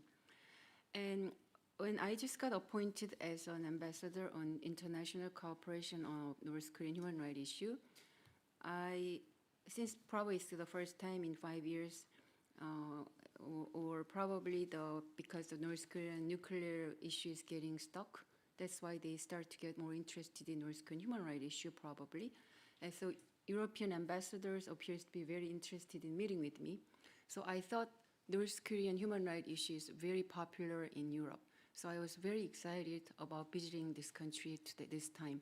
But yesterday I had more than several meetings with the different parliament men and also those people who are senior staff who's working on the European Parliament. And then to be very honest to you, I'm a bit disappointed and frustrated for this point because I think there are clear temperature difference between ambassadors in Korea, European ambassadors who are working in Korea, and the European Union Parliament, who's been worrying about so many global issues, including Ukraine and energy, climate change, to just name a few. So I think how to revitalize or how to attract the attention from the European Parliament or European countries or European scholars who are here on the North Korean human rights issue as well as the denuclearization process are the big task for the Korean politicians, decision makers, and the scholars like me at this moment. So having said that, as can be seen from the trade conflict between the US and China and the competition for high-tech development in the high-tech development, in the past, security was strengthened or accumulated while we trying to grow the economy. But current period is we appear to use the economy for security. And I think those symptoms is particularly true in the midst of the great power play. In this process, not long ago, the Washington Post dated April 2020, I think it was April 15, criticized, quote unquote, the US is not taking the leadership. US is busy with itself, and China is doing selfish action from beginning to end. So I think what we can translate this kind of the tendency is very important, and I think those kind of tendency has only intensified day by day. And I think that will give Korea also have a lot of things to consider or reconsider. Although the world is paying attention to Ukraine crisis and other so-called more important issues, North Korean nuclear threat is the most serious issue from South Korea's point of view, as President Yoon Suk-yeol had talked about it in his recent interview with the CNN. In fact, as the US escalated conflict not only with China, but also with Russia, exchanges and cooperation between North Korea and Russia are growing, and North Korea's armed action is becoming more broader as the Kim Jong-un government tried to fully take advantage over great power rivalry, not only the US and Russia for now in the short term, but also US and China in the longer term. That has been a problem for a long while. So for your information, North Korea conducted 8 missile tests in 2021, compared with 4 in 2020. 18 missile tests, as far as I counted, has been taking place with the variable trajectories only in 2022. We still have 2.5 more months to go by the end of 2022. And also they have some kind of speculation and concern about the possible 7th nuclear test ahead of us.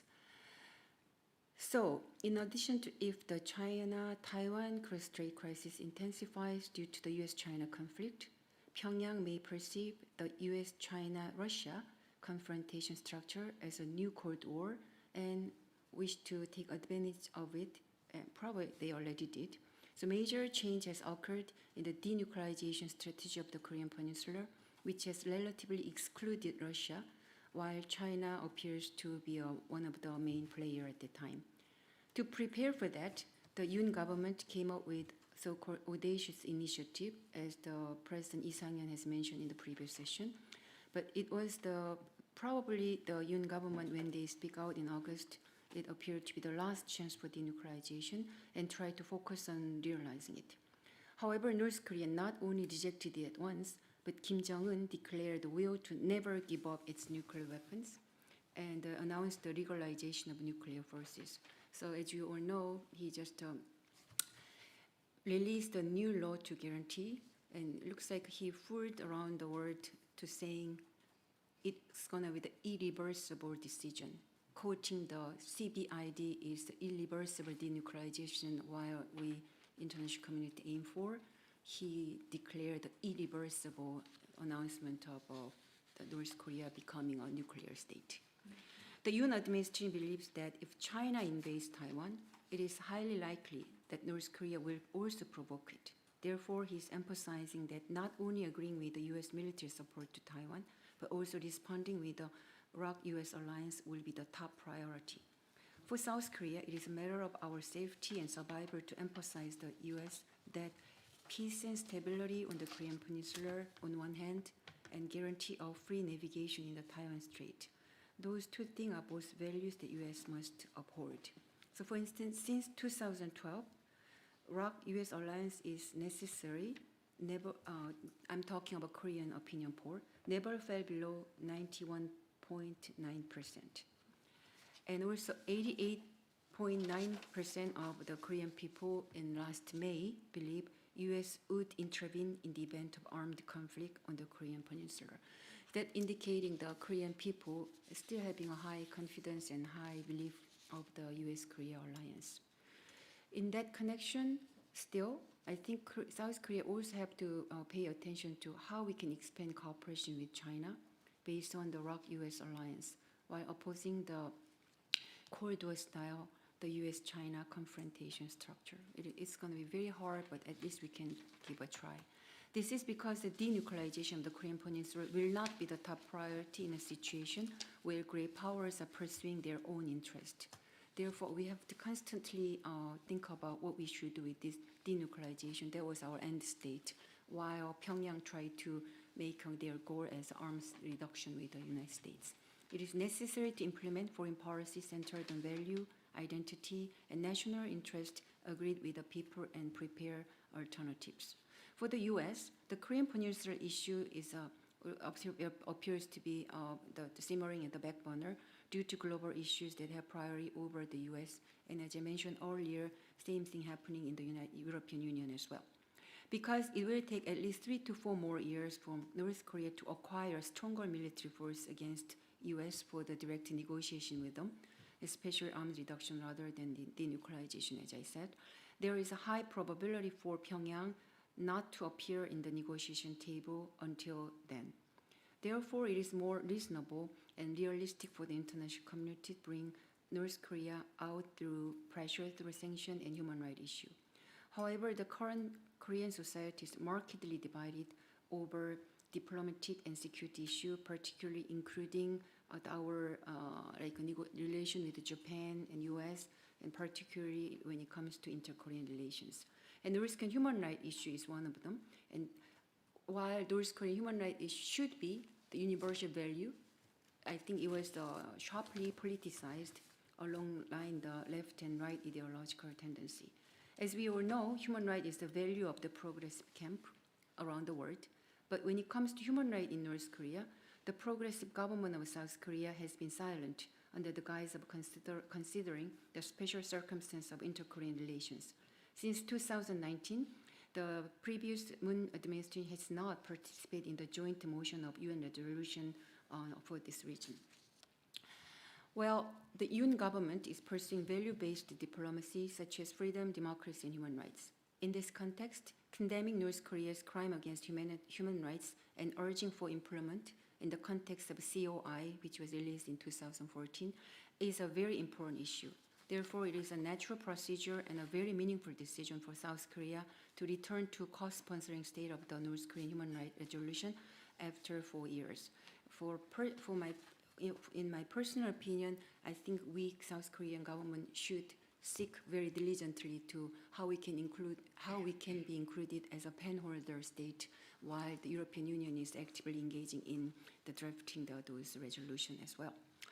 Well, it is very important to show international unity while urging North Korea to respect and protect human rights issue, because the Pyongyang was very seriously and sensitively respond to the human rights issue as a challenge to their own regime. This is because human rights in North Korea are a very important issue in terms of safeguarding universal value as well. Well, for your information, it is led by the UN Human Rights Council every June, and UN General Assembly Third Committee year-end, which deals with social, cultural, humanitarian issues. This time, the Korean government, as you know, decided to jointly propose a resolution of the Third Committee of the UN General Assembly that has been adopted for 17 consecutive years since 2005. Every year, as you know, 50 to 60 countries, including US and EU, are added to the list of the co-initiating countries. Last but not least, in the interest of time, whoever becomes president, regardless of the inclination of the regime, I think it is important we can set up the margining line. It is like a clarifying a principle. Humanitarian aid is a very important means of improving the human rights of the North Korea. In the meantime, I still believe accountability should be given the priority. For instance, recently the Ministry of the Unification of the South Korea has proposed high-level talks for the reunion of separate families to North Korea as one of the very important human rights issues in Korea. But in my opinion, just making those arrangements is not a gift from the North Korea. It should be the duty of the governments of the Republic of Korea and DPRK to ensure that the citizens of South Korea and North Korea meet. Failure to fulfill this obligation, I think it's a legal obligation because they also stipulated in international humanitarian law, leads to violation of International Human Rights Act. According to Article 17 of the United Nations International Covenant on Civil and Political Rights, Covenant B, no one shall be subjected to arbitrary or unlawful interference with the privacy, home, residence, or cooperation and family union.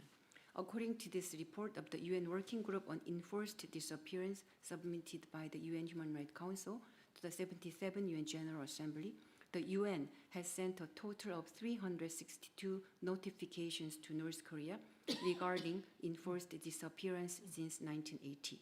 But not a single response has been received from North Korea. Having said those things, I would like to echo the previous panelist was talking about the world is more uncertain and the world is more complicated. Therefore, like-minded countries need a firm cornerstone cooperation. While I strongly agree with it, I think we also have to think about how Korea and EU countries, as like-minded countries, how we can persuade and how we can integrate unlike-minded countries into our circle to discuss about what we should do for denuclearization of the North Korea, as well as how to improve the North Korean human right of North Korea's ordinary people, because I think that is immediate and also far-reaching threat to not only the Korean Peninsula, but also for the global society, including European countries. So I will stop here. Thank you so much.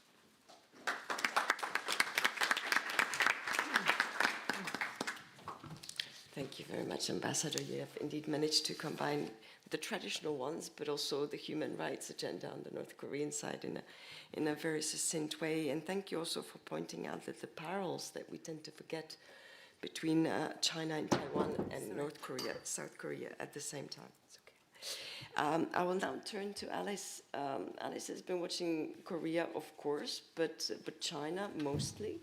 Where do you see the new administration's foreign policy going, especially in her relationship with China? Thank you, Eva, and thanks to the organizer for having invited me. I'm very happy to be here. I'm very sorry it's a panel of broken voices because I also lost my voice, but hopefully it will not make the discussion less interesting. But to answer your question very simply, Eva, it is clear that now we are seeing a trend of reinforcement of cooperation with the US and more, I would say, strategic questioning towards China. But this is typical to the bipolar, I would say, bipolarization of the political scene of South Korea. And I used to be based in Korea in 2017, and I remember some of the trends that we are seeing were obvious there. And also at that time, we were seeing sanctions related to SAD. So I'm expecting maybe to see a new wave of sanction in reaction to potentially, a new form of cooperation between the US and China. Of course, this is just a question shared here. But you're right, I'm more knowledgeable in China than South Korea. I won't pretend the contrary. So I would like to take this opportunity to build a bridge with the previous panel, because the question of South Korea and China relation was raised, but also, of course, the question of the relationship between China and Russia, and also China, Russia, and DPRK. I will be very straightforward.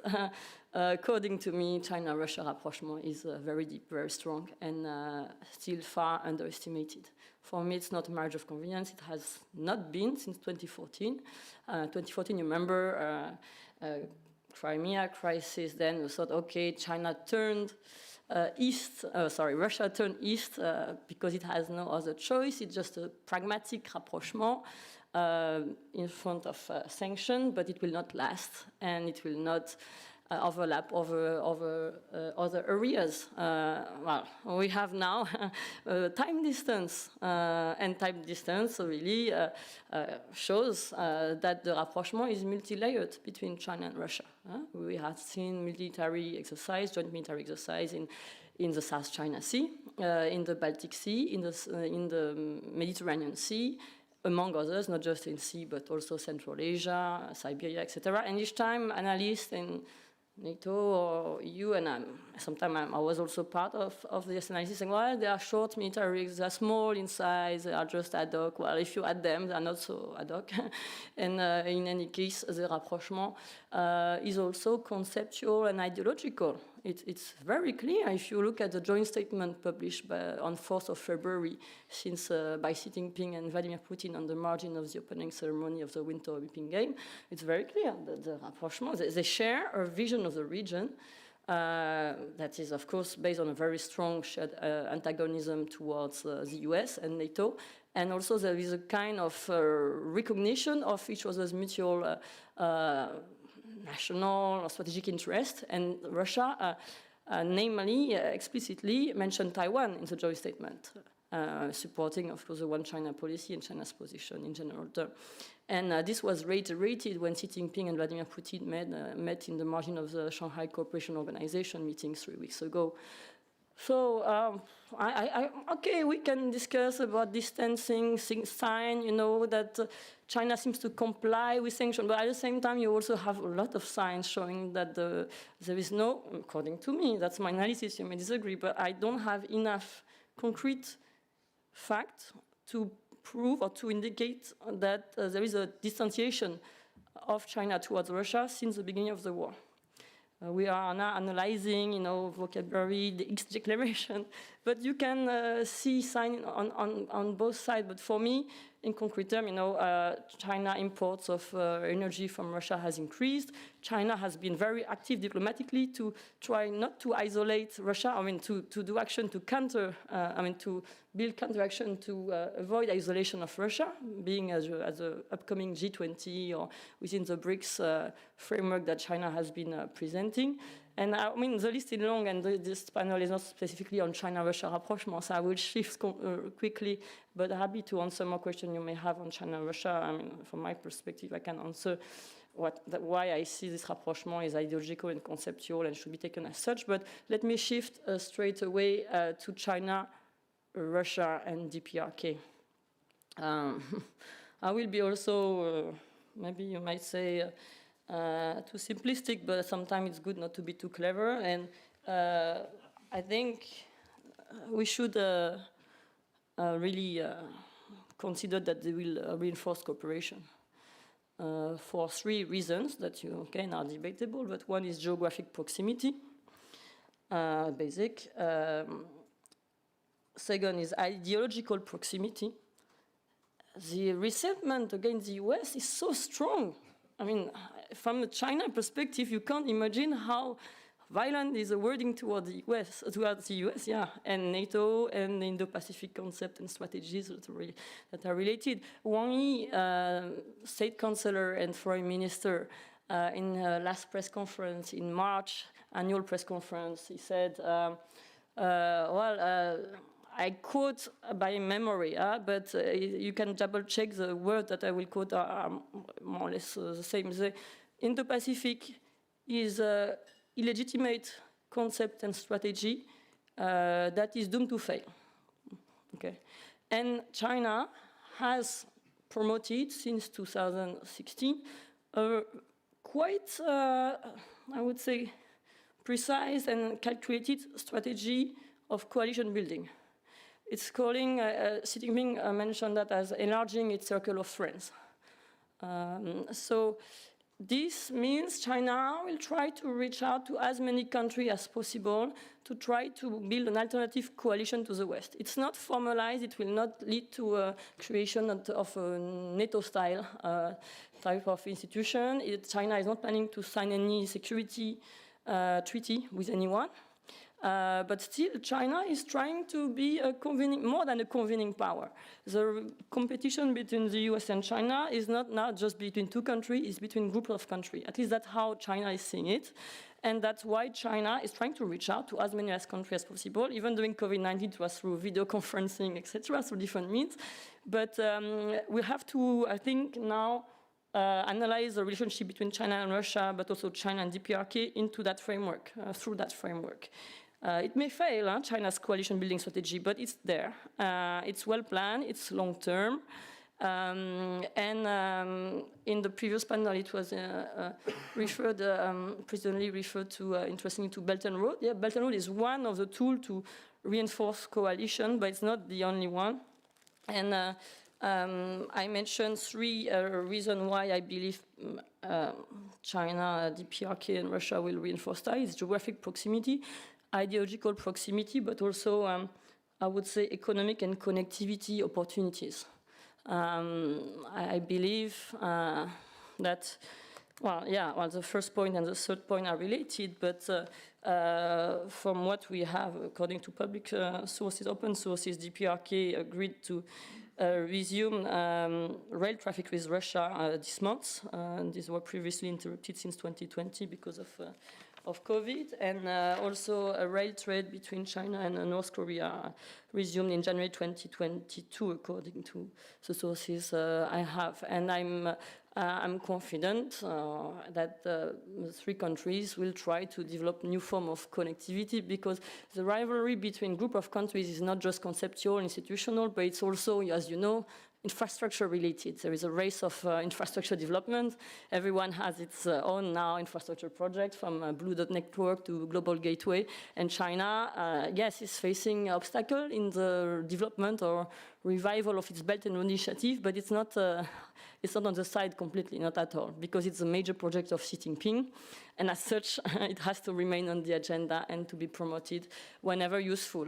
I think China will reduce the amount of, I would say, traditional infrastructure investment, investment, but develop more digital connectivity project, because it's sometimes less costly and interesting, also at a time when Russia is facing not just a financial sanction, but also a tech sanction.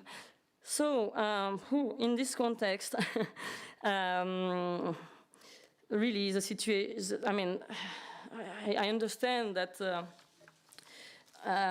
it's important to avoid great power competition, to avoid a Cold War framework of rivalry, to develop a more independent voice, strategic autonomy. This is surely relevant and surely need to be promoted, but it will be very, very difficult, because we entered a Manichaean world, a very Manichaean world. It's yes or no. Even, I think, and I agree with what Raman said, that we should try, right? But even when trying, it will be perceived as one way, even when nuance is put on our side. Our side, I say, for example, European side. For example, the mere endorsement of the Indo-Pacific concept is seen as siding on the US side from a Beijing perspective, and then therefore from the enemy side. The mere, I would say, limitation of development of some 5G network on your territory when it may target directly or indirectly Huawei is seen as taking side very clearly. So, and again, also the position of a country towards Russia and towards Ukraine is also part of taking side, I mean, seen as a side taking. So in this context, I think that I really agree with all the speakers who underlined this point before, that conflicts theater in Asia, I mean, Indo-Pacific and Europe are increasingly intertwined. And in that context, it will be very difficult to for South Korea to have a North Korea focus policy. And I understand that, you know, I mean, obviously it's a priority and should remain a priority. But from an outsider point of view, there is stronger expectation, stronger than ever, that South Korea engage or position itself very clearly on point of tension beyond the Korean Peninsula, and this, of course, includes Taiwan, which is, of course, a very, I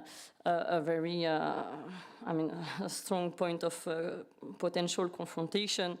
And I think there is expectation from the US, but also from Japan, that South Korea is taking a clearer stance on that. I don't know if it's good or bad, but I think my conclusion, and sorry it's not so optimistic, but is that South Korea is really under a lot of pressure. So much pressure. Yeah, I don't know. A whole seminar or conference should be put together to address what are the, I mean, how to address this pressure. Because if you sum up, the pressure is coming from, of course, I mean, the pressure to do even more and more on Ukraine. And for South Korea, it's already difficult. It's, I mean, it's not.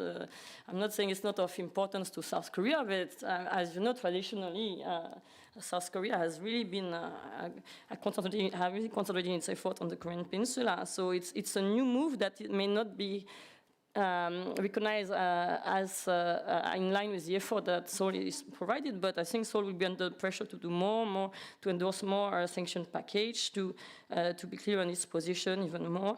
South Korea will be pressured to clarify and to endorse and to put into implementation its endorsement of the Indo-Pacific concept and strategy even more in concrete terms, including joint military exercise, not just with the US, but other Indo-Pacific partners, obviously. And also a point that has been mentioned that I think is very interesting. I think South Korea will be pressured to adopt this so-called value-based diplomacy, which also poses a certain number of question, although it may have a legitimate rationale behind. From my perspective, I believe that we entered in, I mean, as an analyst, that we entered into a period of conflict between democracy and autocracy. We can expand on that a bit more, but it's true that at the policy-making level, this is more complicated. And for South Korea,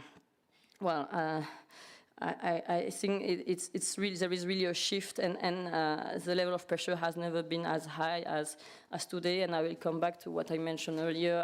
I expect that South Korea at some point will have to, I mean, I don't know, but the question of facing sanction is already posed because economic interdependence with China is very strong.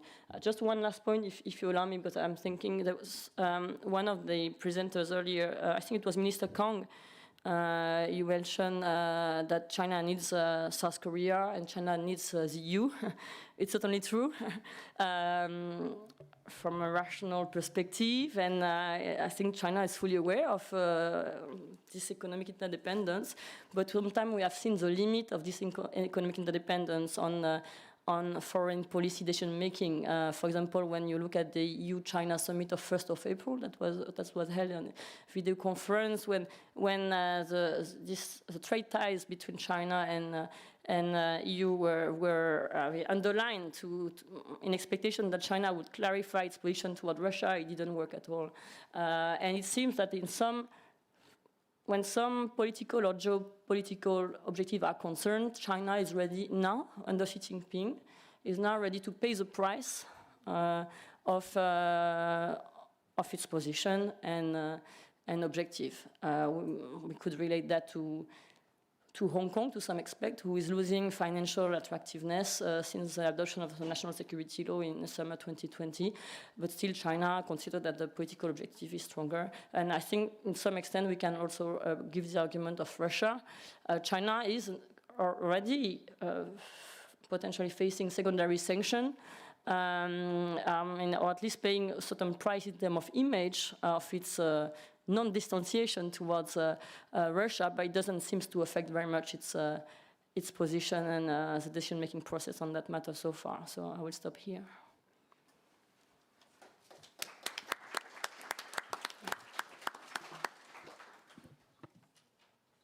Thank you, Alice. I think that all of us realize this,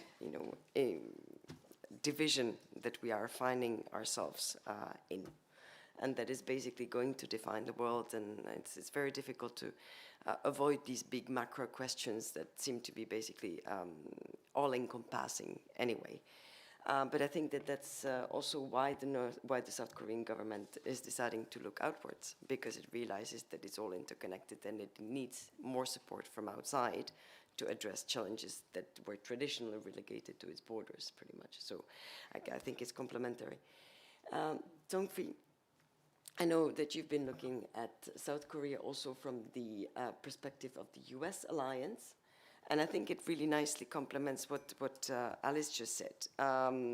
China is engaging in coalition building, but the other camp, if we are already using this binary jargon, is also reinforcing cooperation. And of course, the US, South Korea, but also US-Japan alliances have never been stronger. How do you see this relationship going ahead in the next couple of years? Thank you, Eva. I'm going to just today focus on a very narrow set of questions in relation to the US-South Korea alliance, because there are so many issues the alliance needs to deal with. But let me start by saying that I think, as many people expected, the Yoon Suk-yeol administration has shifted its diplomatic emphasis from reconciliation with North Korea and good, friendly partnership with China to stronger alignment with the United States and Japan. And this was already repeated many times by Yoon's foreign policy, even before the election, so there's no surprise here, and I think most of you already know the situation really well. But I want to still emphasize that the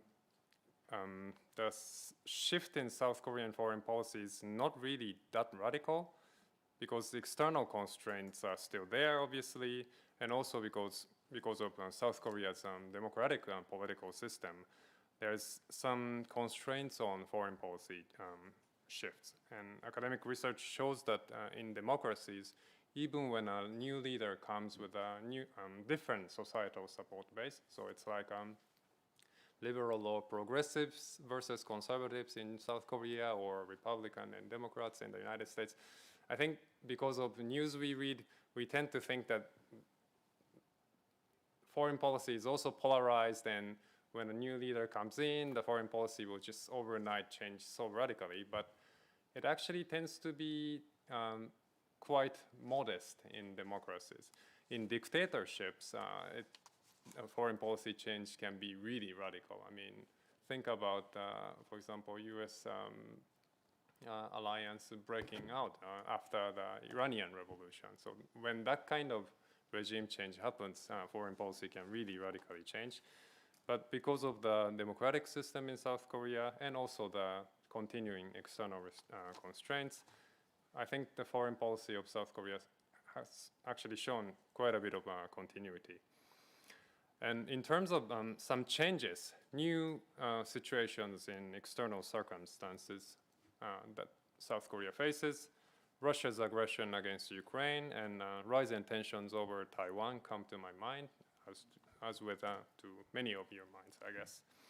And let me focus on the issue of Taiwan today, because there have been quite important developments actually this month. President Biden have already in the past, at least 3 previous occasions, committed to the defense of Taiwan, despite the United States not having treaty obligations to defend Taiwan. And in a TV interview recorded on 15th of September this month, he was actually even clearer about what he meant. When asked, would US forces defend the island? The president said, yes, if in fact there was an unprecedented attack. And the journalist actually asked again, if US forces, US men and women would defend Taiwan in the event of a Chinese invasion. And President Biden again said yes.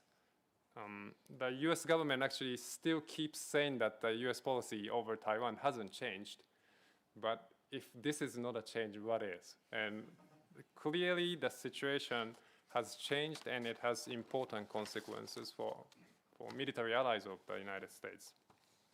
And this change matters to South Korea because the United States and South Korea have a mutual defense treaty, although the treaty obligations might not apply unless the US forces are attacked in South Korea, maybe US bases there, or in Guam, because the treaty obligation is only in territories administered by each party.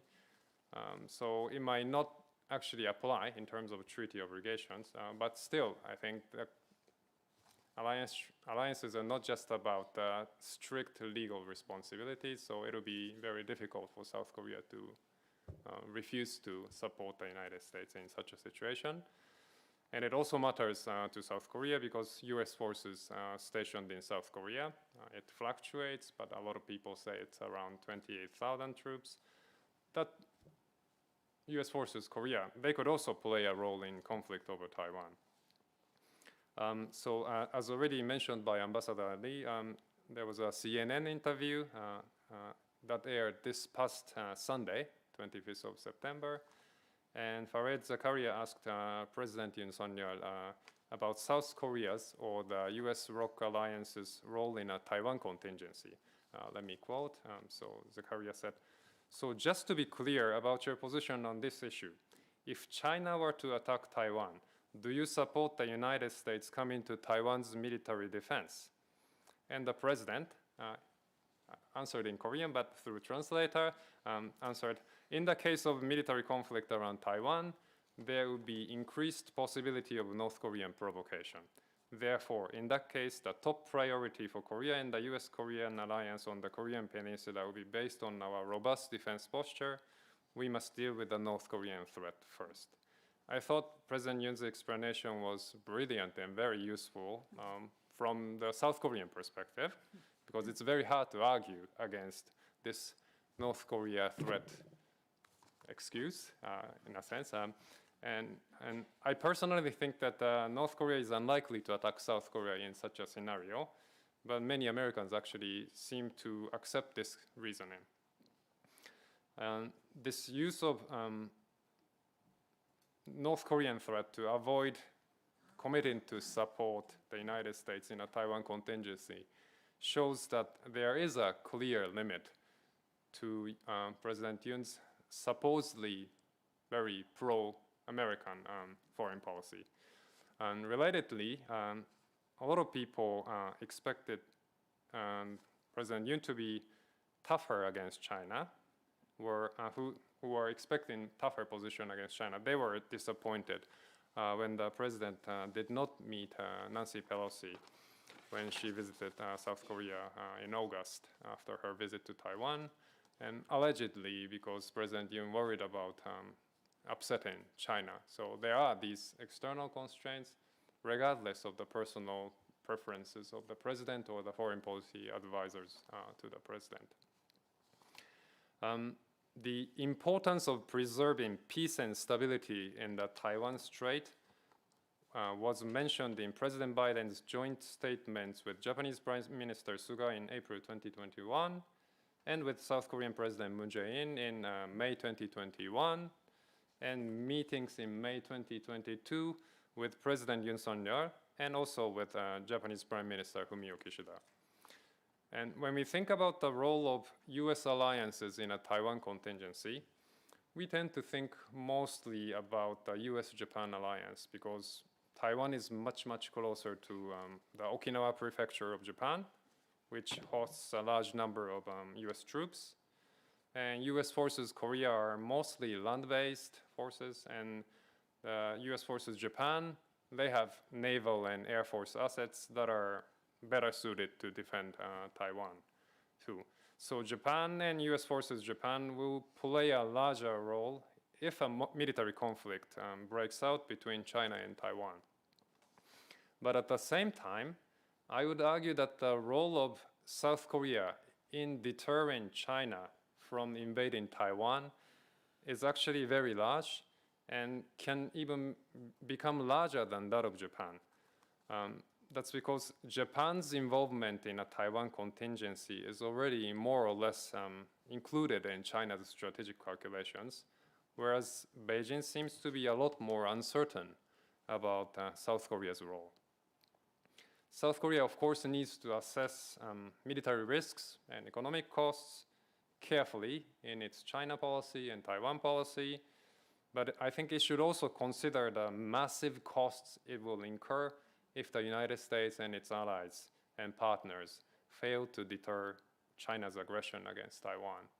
I mean, we already have an economic crisis and a lot of quality of life problems with the war in Ukraine. And what happens when another war erupts over Taiwan? So deterring China from even thinking about it would be quite important. And I'm not saying that South Korea should be forming a new alliance with Taiwan or nothing like that, but perhaps a first step for South Korea would be to improve geo-economic cooperation with the United States and Japan to increase China's expected costs for invading Taiwan. I'll stop here. Thank you.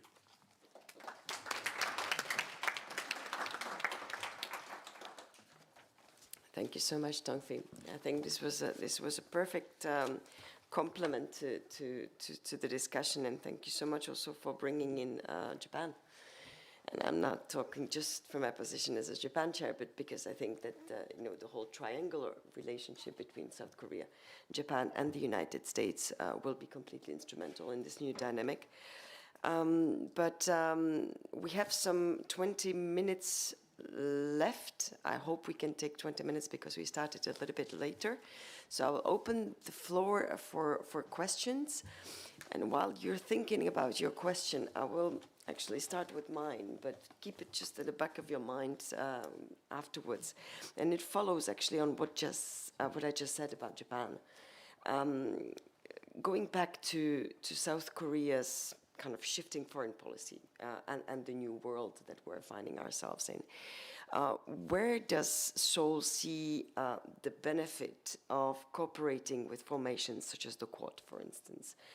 And it's not just limiting to Quad, but let's say this new variable geometrical formations that are being emerging in the region. So with Japan, so the trilateral US, Japan, South Korea relationship, South Korea plus Quad, the Quad plus format, or even its reaction to AUKUS. I mean, how does Seoul basically see these new formations, and how do you think it may engage with them or not to its benefit? And that's just my kind of framework question. But I see Nicola is raising hand for now. Nicola, do we have excuse me, yes, a mic, please. And a third, and Listen is fourth.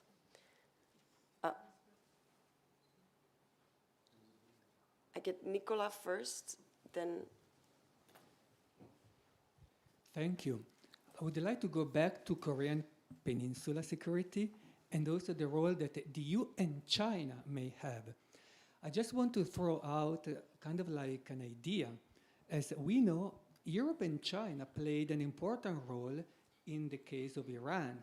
In fact, it was European and Chinese diplomats that together brought forward this new the Iran nuclear dossier, which led to the comprehensive framework.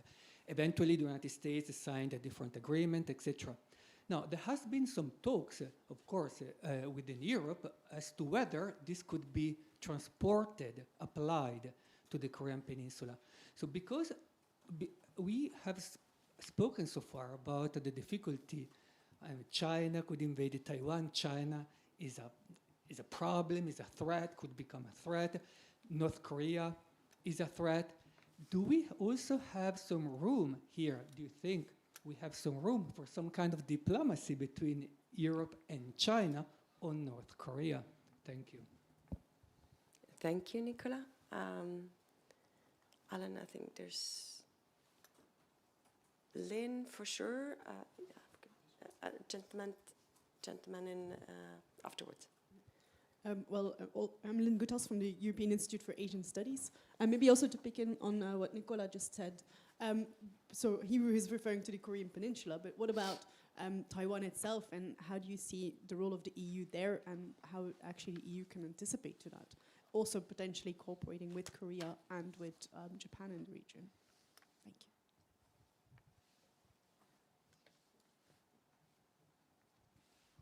you. Edward Howell from the University of Oxford. I wanted to ask a question predominantly to Ambassador Lee, but also to all the panelists regarding the human rights issue.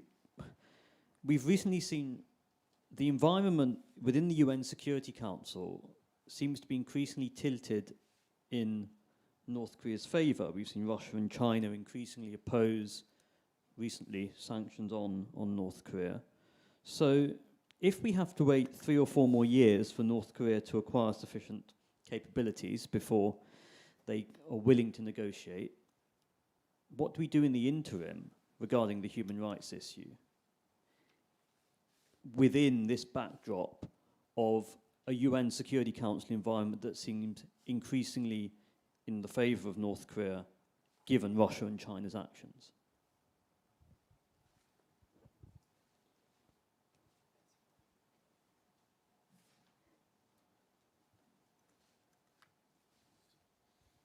Thank you very much. Good afternoon, Barbara Maronkova from NATO. I actually have 2 questions. One question is pretty much following the question of the moderator on Korea's views, positioning within the different informal alliances and groupings in your region, and where, from the Korean perspective, you see your engagement and cooperation with us as NATO. And the second question is a little bit different. It follows Alice's presentation. Obviously, there's a lot of focus lately, at least the past 6 months, on the Russian-Chinese relationship and all around that. You mentioned it's really strong. It's much more than practical, but also ideological in many ways, in particular between the leaders. So what do you take, and it didn't go unnoticed by many pundits, at a recent CSTO meeting between the 2 presidents, it was not so warm and cozy anymore. So I was wondering, from your perspective as an analyst, how do you interpret this?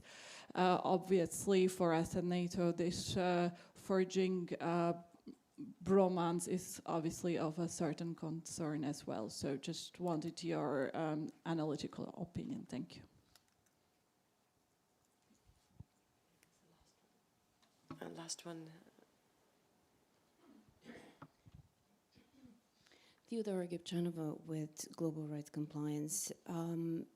We have been speaking on the topic of human rights, but just generally there has been a lot of defragmentation in both security and other efforts. I think that it spills over in the human rights sphere because we had the Commission of Inquiry releasing its report in 2014, and that was something that built a lot of momentum, and I think that currently we have plateaued, unfortunately, and we have come back again into a period in which the security issues overpower and take over the human rights discussion. So I am really interested in hearing Professor Lee's view on what would be a good step that, as a measure to unify the current effort on North Korean human rights in the same way or similar comparative to the way that the Commission of Inquiry effort managed to do so? Thank you. Okay, thank you very much. Unless there's one burning question, then I think we can go for the first round, which may be probably the only round. Pick any or those who you feel like responding to most. Summing it up, EU's role on the Korean Peninsula and in the Strait of Taiwan, probably I suppose to our European speakers. 2 questions on human rights issues, what can be done in the interim and how to unify the international position. I suppose that's for you, Ambassador. And one on Korean's position to NATO and the China-Russia rapprochement. One more. I think we can start with you, Ambassador, if that's okay. Thank you all for your insightful and comprehensive questions. Let me start with the Quad issue. As we all know, despite the U.S. rationale and the explanation of emphasizing on multilateralism, we all know Quad and AUKUS to some extent, if not great extent, is intending to deterring China. Therefore, maybe we South Korea together with Australia and Japan and others, what we call like-minded countries, eager to participating in the U.S. initiatives. Not only we just believe in liberal value alone, but also there is a benefit for the geopolitical and economic purposes.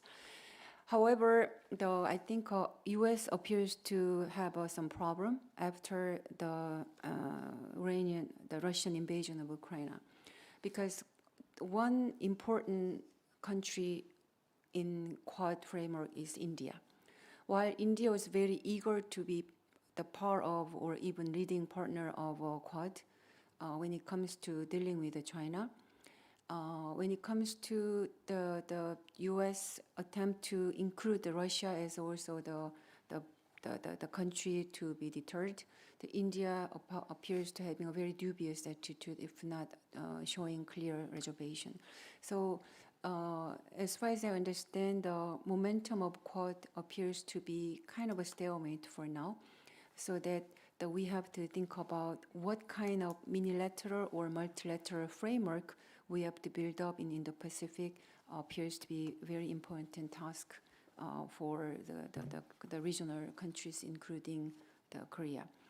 Even if the Quad is well ahead of it, we, South Korea, still have some problem because Japan, although not explicitly for now, appears not to be that eager to include South Korea as an official member of a Quad.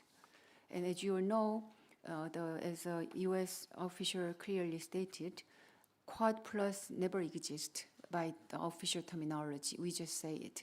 So no matter what kind of a multilateral framework like Quad will be developed, we South Korea have to deal at least in the dual challenges. One is how we can see the nature of the Quad or the future direction of Quad in face of US-China rivalry and US and Russia rivalry, and therefore it's the role of India and other places. On the other hand, even if we like-minded countries was very strong in forming Quad again, how we can deal with Japan?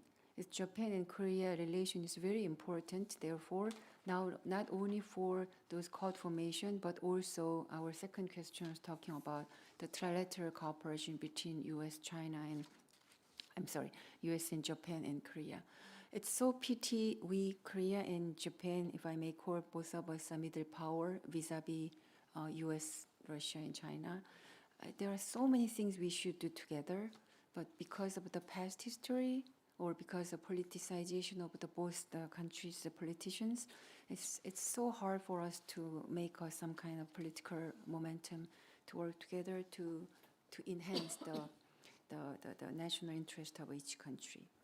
Well, talking about the possibility of the cooperation by Europe and China, did over Iran? Is it possible that Europe and China can do something to do with the North Korean issue? Well, maybe they can do something, but there are big limitations. The reason is because China itself is the party directly concerned in this region. As you know, not only for North Korean issue, but also the many other security issues, including Taiwan, the China and U.S. The Indo-Pacific region or Northeast Asia is the places where those two big powers are forming confrontation. So since this region is a front line for those great power rivalry, it might be very hard for Europe, China alone can do something to improve the situation. About a human rights issue that we talked about just before our panel about it, and I also mentioned to you as well, it might take another 3 to 4, if not 5 years, for North Korea to build their military capacity to deal with America on the negotiating table. Until then, I don't think that North Korea will willing to talk another series of the negotiation with U.S. or other countries. And no matter how hard South Korean government try to do something for or with the North Korea, unless the Korea and North Korea and U.S.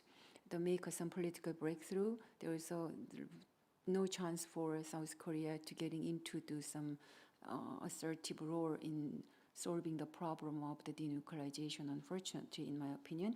So to go back to your question, then what we should do, well, I have to tell you, sanction and North Korean human rights issue will be the two best agenda we should deal with it.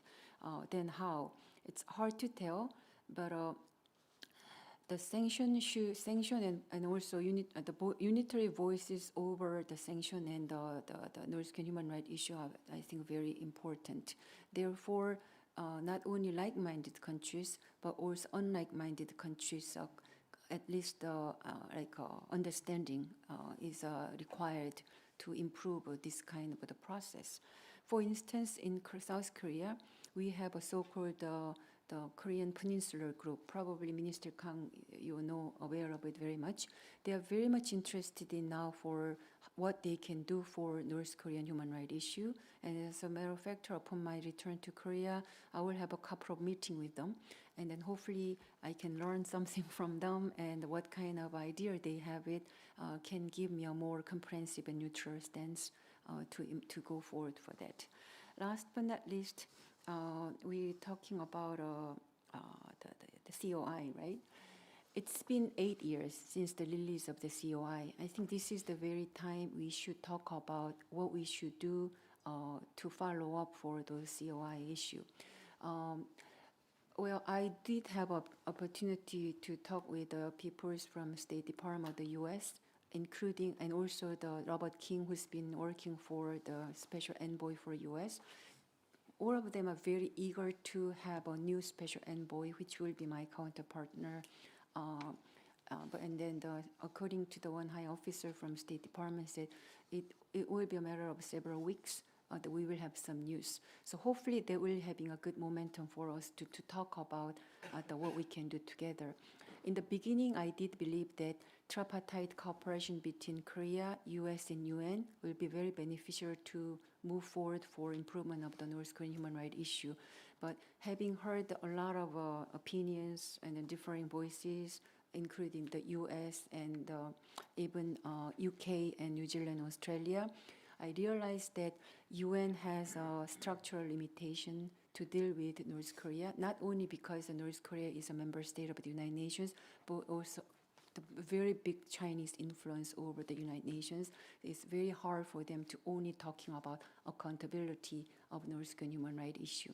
Therefore, I hope the Security Council as well as the HRC in Geneva can continue to talk about how to improve North Korean human rights issue, which include accountability as a priority, but at the very same time, what I call constructive engagement, including humanitarian assistance, because those humanitarian assistance can be a very critical means to improve the human right and daily life of North Korean ordinary people.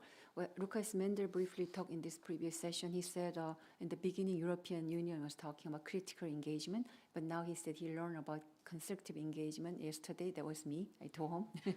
So hopefully they can give a good influence on European Union to talking about Korean Peninsula. And as I mentioned in my brief presentation, hopefully the European Union can continue to have their interest and will and support to improve the North Korean human rights issue. Because, as I said in the beginning, I said trilateral cooperation among Korea, US, the UN are important. But now I more and more realize that probably tripartite cooperation between Korea, US, EU appears to be the better off to deal with this kind of very sensitive issue. Thank you. Thank you very much, Ambassador. I'll go straight to Alice because we don't have time. I fully agree with Ambassador Lee's point on China. You could work together to find a solution as a mediating role, a solution. Against Korean Peninsula, it's hard to act as a mediator in a party. And also, as you mentioned Iran, Nicola, I have to say here, because we talked about the triangle DPR, potential triangle DPRK, Russia, China, but we also have to talk about the triangle Iran, China, Russia, because they conducted a trilateral joint military exercise a few months ago, but also China signed a 25 years long framework agreement of cooperation with Iran. So, I mean, the dynamic is there. It's a different topic, but the Circle of Friends of China is formalized in different way, not through security ties, but still. So we have to see also this, the trends of positioning, and EU also expected at the beginning, remember, the beginning of the war, a kind of mediating role, anyway, that China act as a mediator in some form. Joseph Borrell explicitly referred to that, and it didn't work at all. And why? Because also China has a position that is not neutral when it comes to Russia's invasion of Ukraine, just by not mentioning that it is a war, or rejecting the term war itself. And when you look also at the voting pattern at the UN, actually it's interesting to also refer to voting patterns, because DPRK has been fully in line with Russia's voting. If you look at the three votes at General Assembly, I mean, if you look at the 2 votes of March plus the vote of April, is exactly in line with Russia. So it confirms the rapprochement, at least the convergence of views on certain issues. Regarding human rights, I'm not a human rights specialist, and this is a difficult and human enough issue to be handled by a specialist, but I must say from a diplomatic perspective that it's true that the dynamic at the Human Rights Council has changed. Russia is not a member anymore, it has been expelled, but China is still for at least 1 more year. And China has been very active, not just at the Human Rights Council, but several global governance formats, to try to redefine human rights, to try to promote a definition of human rights that is not universal. China is promoting a relativist definition of human rights that would state that basically human rights, the first right to human is to access to prosperity. So it's an economic development-based definition of human rights that, of course, is contested by EU and so-called other like-minded partner. But this is a significant move to take into account, because the convergence, conceptual and ideological convergence, is also illustrated by strong divergences, semantic divergences on vocabulary. And it's not just a discussion among academics, it has impact, because when you have a second largest economy in the world to try to redefine what is a human right, freedom of expression, the internet, or even blockchain, it also has a normative, I would say, power that may be retaken. So I wouldn't be surprised if at some point North Korea opportunistically take, I would say, this option to, refer to this definition of human rights in one way or another, or at least try to promote a relativist approach, and then the whole dialogue and the whole policy is, I mean, is blurred and is becoming very confusing because we're not talking about the same thing anymore at all. Last point on SCO. The distanciation that has been seen from the SCO meeting is based on, I would say, a partial analysis of the Russian communication on the side. If you look at Chinese communication, there is no sign of distanciation, or give it, maybe you can mention it, but I didn't see, after the SCO meeting, Xinhua News Agency, which is a party affiliated, reiterated that more cooperation should be promoted with Russia. 2 days before the SCO meeting, senior Politburo member of the CPC, expressed his understanding of Russia's action, considering that basically the US had been fanning the flame, that they have been provoking Russia and NATO as well, and this discourse has not been left behind when you look at China's official communication. So I would be careful in the interpretation. Also, of course, I fully understand the relevancy of your question, but really, there have been quite strong statement on China's side since the beginning of the war, saying that Russia is the most important strategic partner of China, that Russia is the most important neighbor, that Russia has been illegitimately the target of sanctions. China is opposing sanctions very vocally, also considering that it's facing sanctions from the US, so you have convergence in the opposition of certain moves. So I would be careful. I think analyzing, making a conclusion from the SCO summit is very risky analysis in the middle and long term, but that's my take. Thank you very much. Tongfi, you're the last, and I believe that there is the question of EU in Taiwan that hasn't been tackled too much. So since you focused on it before, if you could also cover that one, would be nice. Thank you very much. Okay. First, let me echo other speakers by saying that the role of EU and China for some kind of deal with North Korea will be very limited, because the United States is by far the most important actor in terms of threatening or giving some sort of security assurance to North Korea.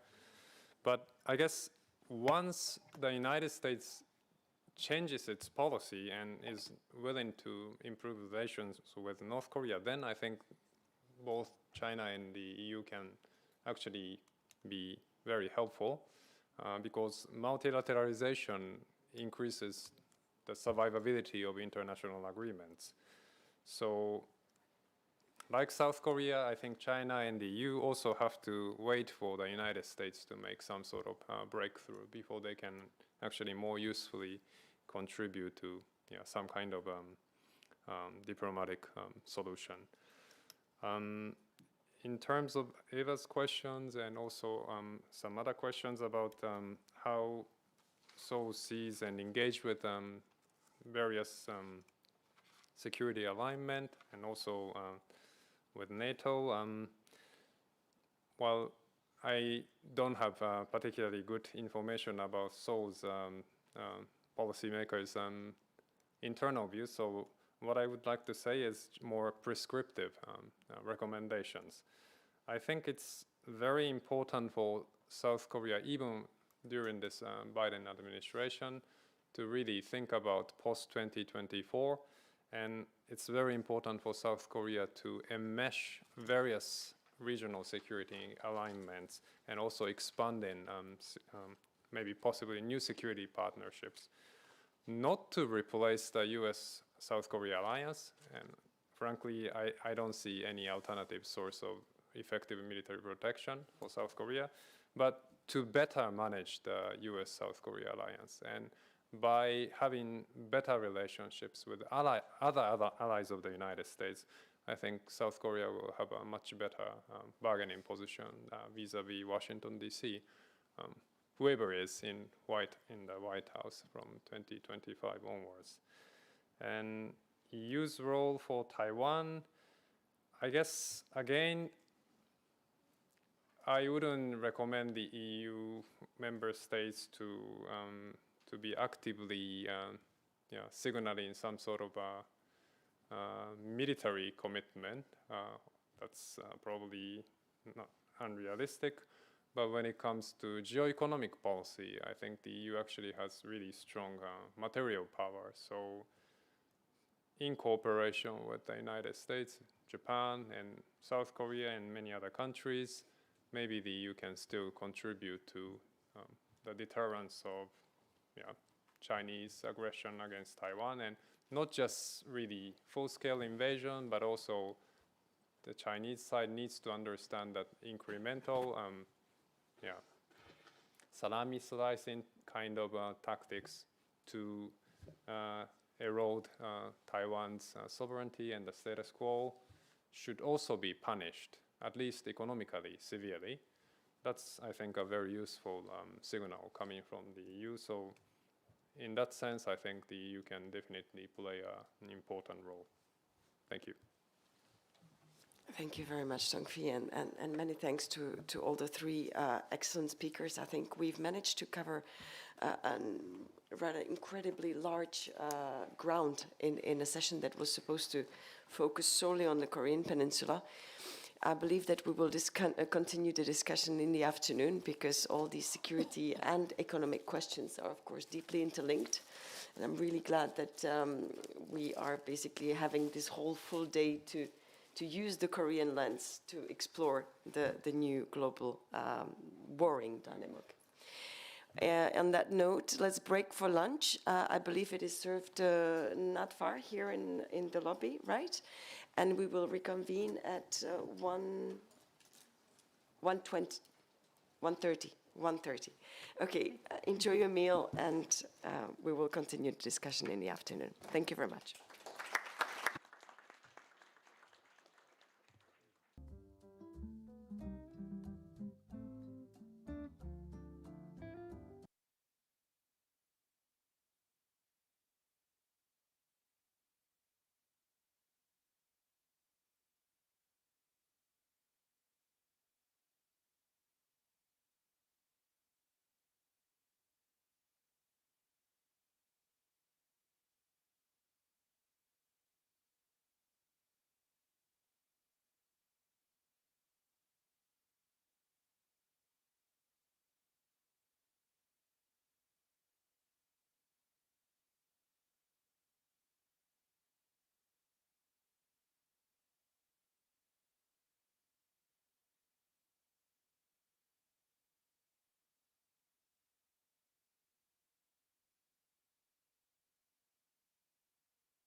So welcome everybody. My name is Julia Terkovic. I'm the Assistant Director at the Center for Security, Diplomacy and Strategy, the Brussels School of Governance, where the Korea chair is based.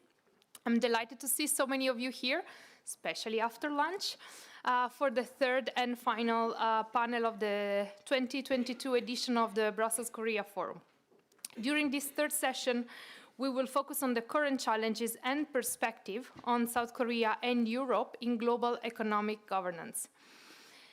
Global economic governance has evolved dramatically in recent years. Its norms, institutions, and policies have been challenged by a series of global crises: the 2008 financial crisis, the COVID-19 pandemic, and now the Russia war in Ukraine and its consequences, including food security, energy supply. But indeed, I think on top of all these crises, global economic governance is also facing with a series of more systematic challenges. Growing power competition between US and China, we discussed about this morning, but also climate change and North-South divide. Already in October 2022, Kristalina Georgieva, IMF Managing Director and former EU Commissioner for Humanitarian Aid and Crisis Response, called for a new Bretton Woods, a moment to reflect and refresh the new economic order. So now South Korea and the EU have seen an increasing convergence in their views towards reforming the multilateral economic and trade fora. So we are here today to discuss a bit more what role the EU and Korea might play in this redefinition of global economic governance. What are the challenges and what are the perspectives for this cooperation, and what does it mean for this new governance that we are facing. I'm very happy to have the possibility to discuss all these questions with a great panel of experts today. We'll have on my left Myung-hee Yo, former Korean Minister for Trade and now professor at Seoul National University. Robin Klinger-Vidra, Associate Dean for Global Engagement at King's College London. Then John Pereliusen, Senior Economist and Head of the Korea Desk at OECD. And then our own Michael Reiterer, Distinguished Professor at CSDS, but also a former EU Ambassador to the Republic of Korea. Myung-hee, I think we will start with you. So considering your role and experience, I think it would be good to get your view on this recent crisis and also what you think about the global institutions. Are they fit for purposes? And so from you would be good to get a first overview of. Thank you very much. Thank you, Julia. It's a great pleasure to attend this forum, and especially it's particularly meaningful discuss with colleagues from like-minded countries how to successfully navigate these turbulent times, given the challenges that global economy is facing right now.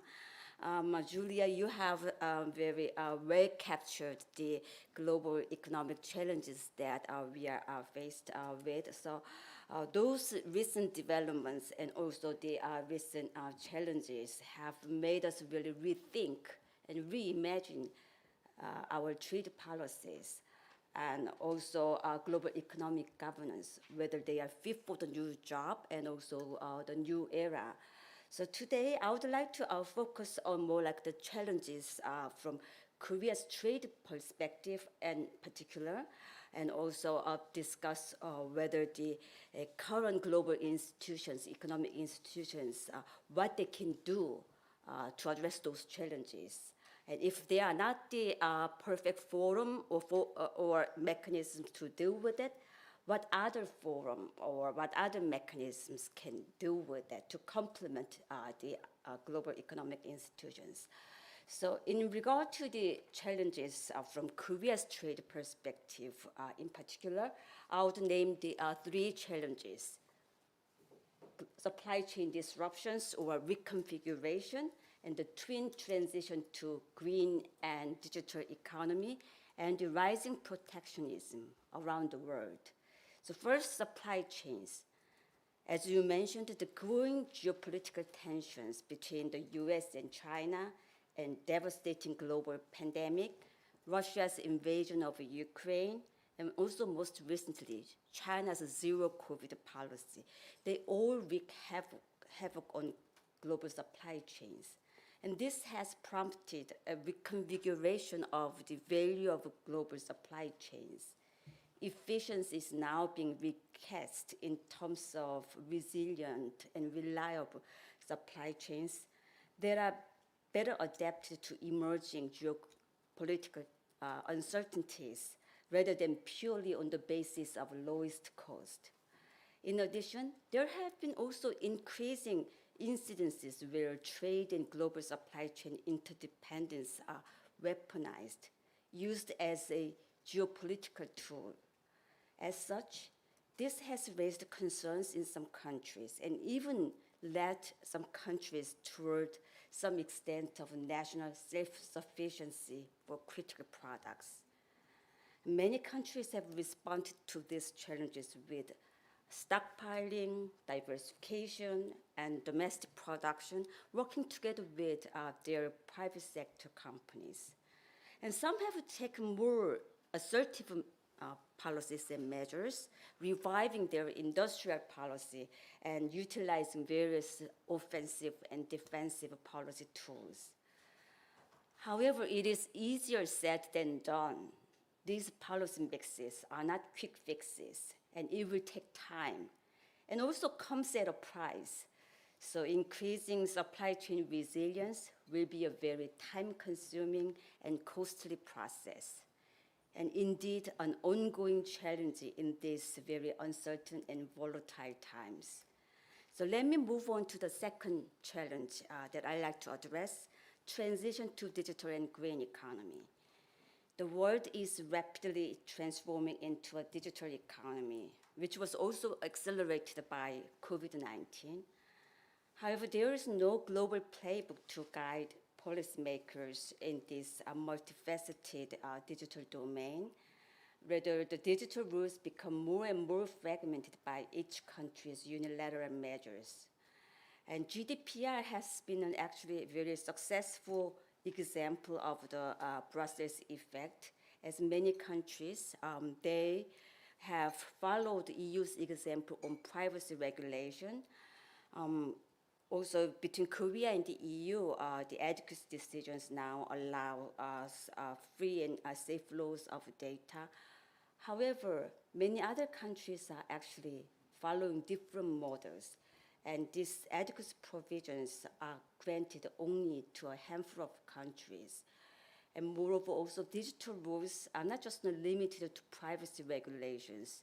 These days, digital rules are evolving and covering a plethora of new rules, which include data localization, competition policies, cybersecurity, and responsible use of AI technologies.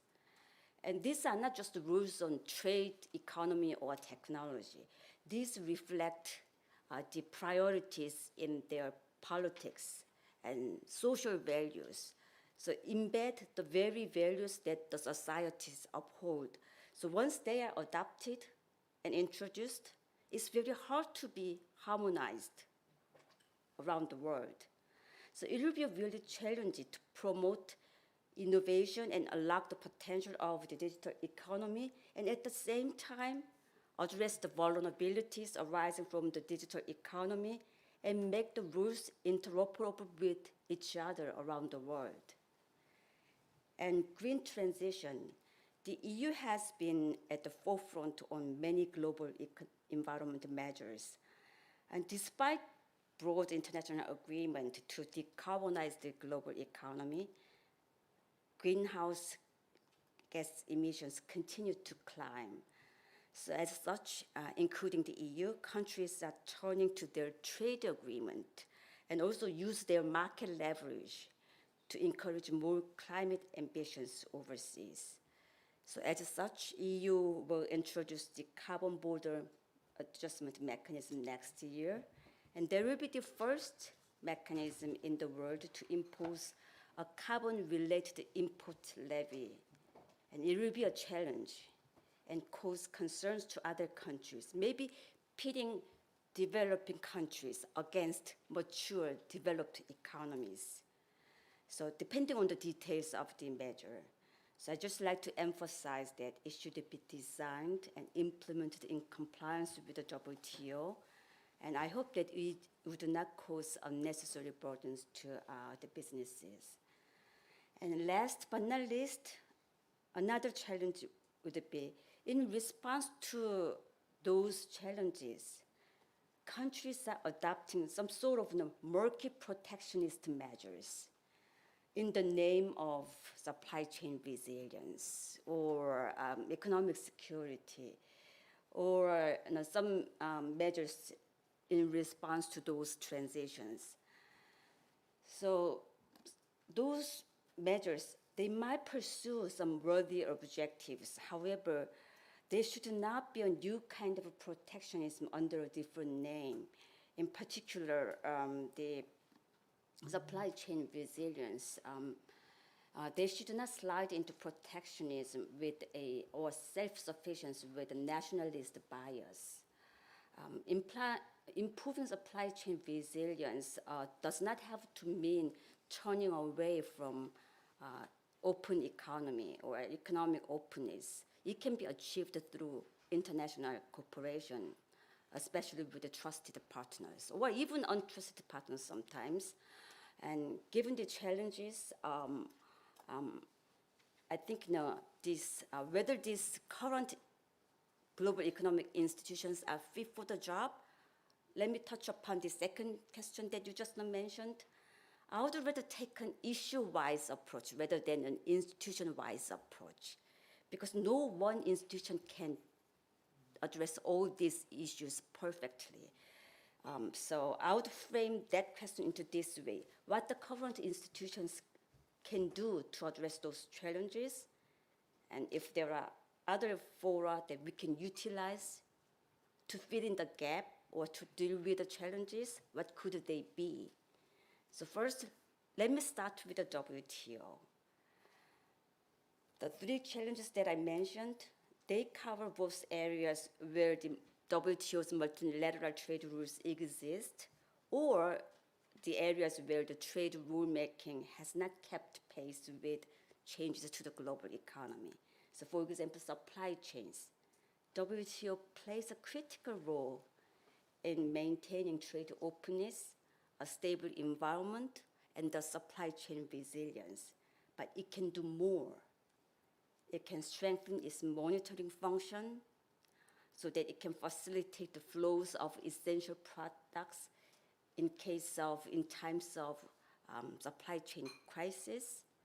And also it can develop appropriate rules on export restrictions. As you mentioned, we see more and more food crisis because of the measures on export restrictions. And also in times of a pandemic, we see export restrictions on medical products. So WTO can play a role in supply chains, but multilateral rules do not solve all the supply chain issues that we are facing these days. Bilateral and plurilateral initiatives can complement such multilateral rules. In that regard, Indo-Pacific Economic Framework that Korea is participating in, and also TTC, EU is participating in. They have either a supply chain pillar or a working group as a main work stream. We can utilize those mechanisms to further strengthen supply chain resilience. In regard to digital and green transition, WTO does not even provide a rule book. Although WTO e-commerce negotiations has been going on for several years, there has not been significant progress yet. And can we wait for another several years? I don't think so. Each country has already stepped in and adopted its own laws and regulations and started to fill in the gap.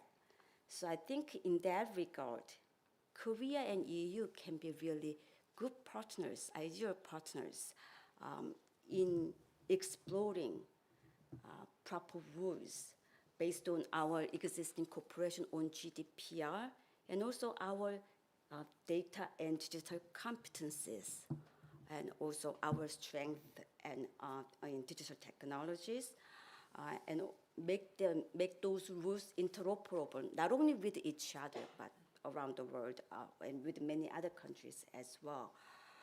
And last but not least, these unprecedented global changes might require more proactive and assertive measures sometimes. However, they should not be used to justify protectionist measures or make exceptional measures as something permanent.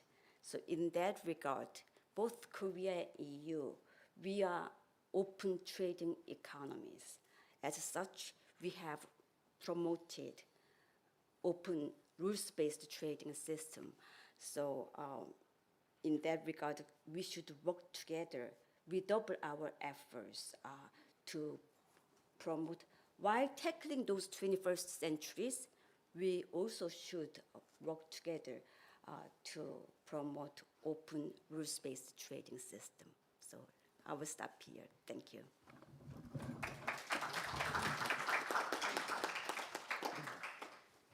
Yeah, thank you very much. Thank you for providing, a very good initial overview, especially of the challenges that both EU and Korea are facing. I think now it's great to transition to Robin in a sense, because this way I'm sure you will provide a bit a bit different perspective. We will zoom in a little bit more. We will hear from you more practical ways to then implement all this cooperation. So yeah, Robin, floor is yours. Thank you. Excellent. Thank you, Julia. Thank you, everyone, for being here, and thank you for having me, bringing me to Brussels, and having the chance to meet so many interesting colleagues from around the world, and to hear much more about high politics than I normally am immersed in. So I'll be honest with you, I focus on entrepreneurship and innovation. So this is my focus, and my remarks are going to center around that. I'm much more comfortable speaking about the things that I research and know well. So I'm not going to journey further from that.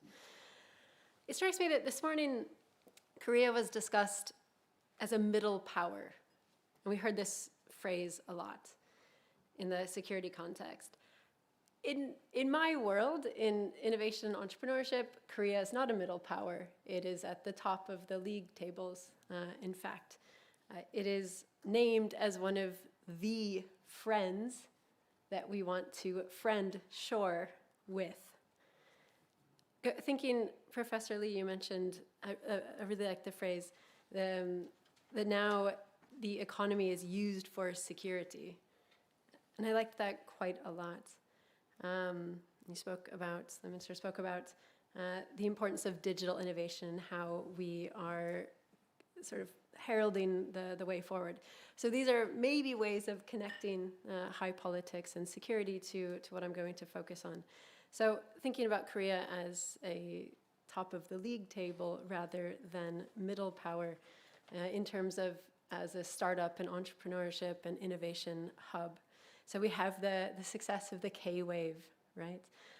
We have the dominance in blockchain and, of course, in semiconductors. And just to place my research and focus in this area and to substantiate with some rankings and some statistics beyond a middle power. So the Global Innovation Index, which is organized by WIPO, the World Intellectual Property Office. In 2020, the ROK breaks into the top 10 countries in the world. The following year, in 2021, it's ranked 5th in the world. I was hoping, while listening this morning, but I was hoping that the 2022 rankings are released today, and I was hoping that I would have them to hand to say if we've moved from 5th, but alas, we'll find out by the end of today. Point being that Korea, as I say, is not a middle power. It's at the top of the league tables in terms of innovation capacity, so inputs and also outputs. In the startup context, Startup Genome, which is ostensibly one of the most quoted and recognized rankings for startup ecosystems globally, in the 2022 report places Seoul amongst the top 10 ecosystems globally for the first time.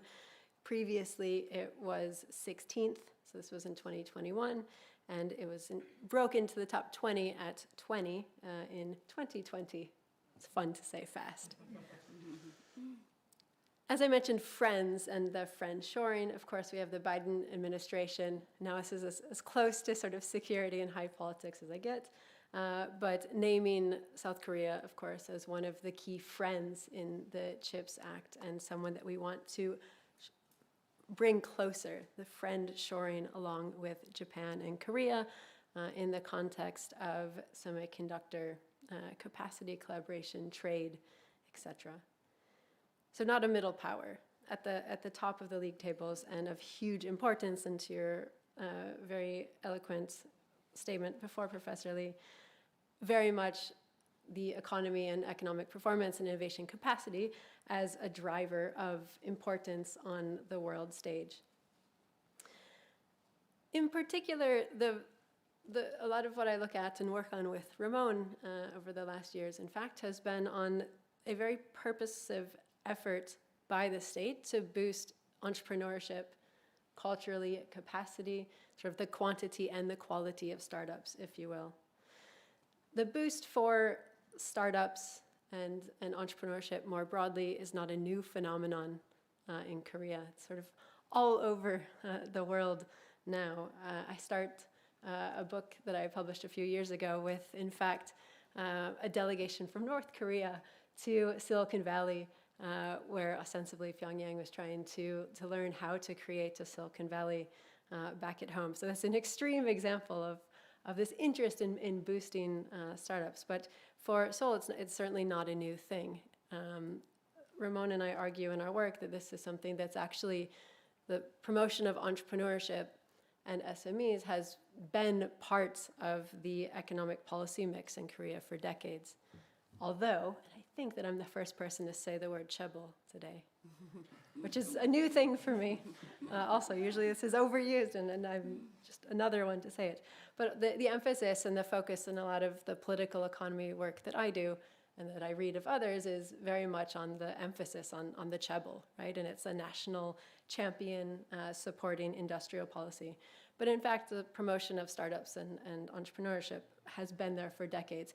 But it really comes to the fore in the wake of the East Asian financial crisis, in the throes of significant job loss and a need for bolstering employment, and in particular, the hopes and the job opportunities of young people who lost their sort of chance to get into the ladder or the path that they would want, not only because of layoffs or redundancies, but because of natural attrition, right, and not hiring.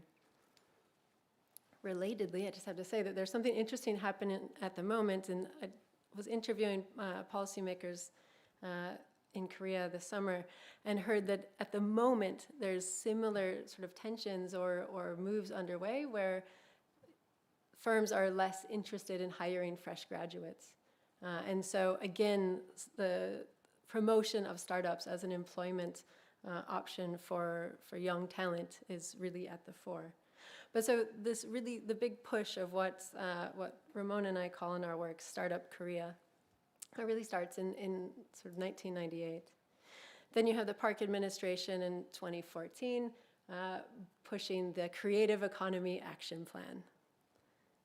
And this aims at boosting entrepreneurship, creativity, risk-taking.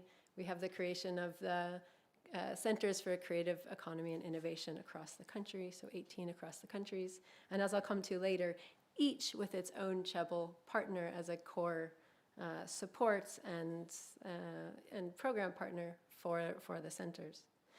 Then in 2017, you have the creation of the Ministry of SMEs and Startups by the Moon administration, which is really, for me, unique and a clear signal of the importance of startups and SMEs, right? And something you don't see in other countries.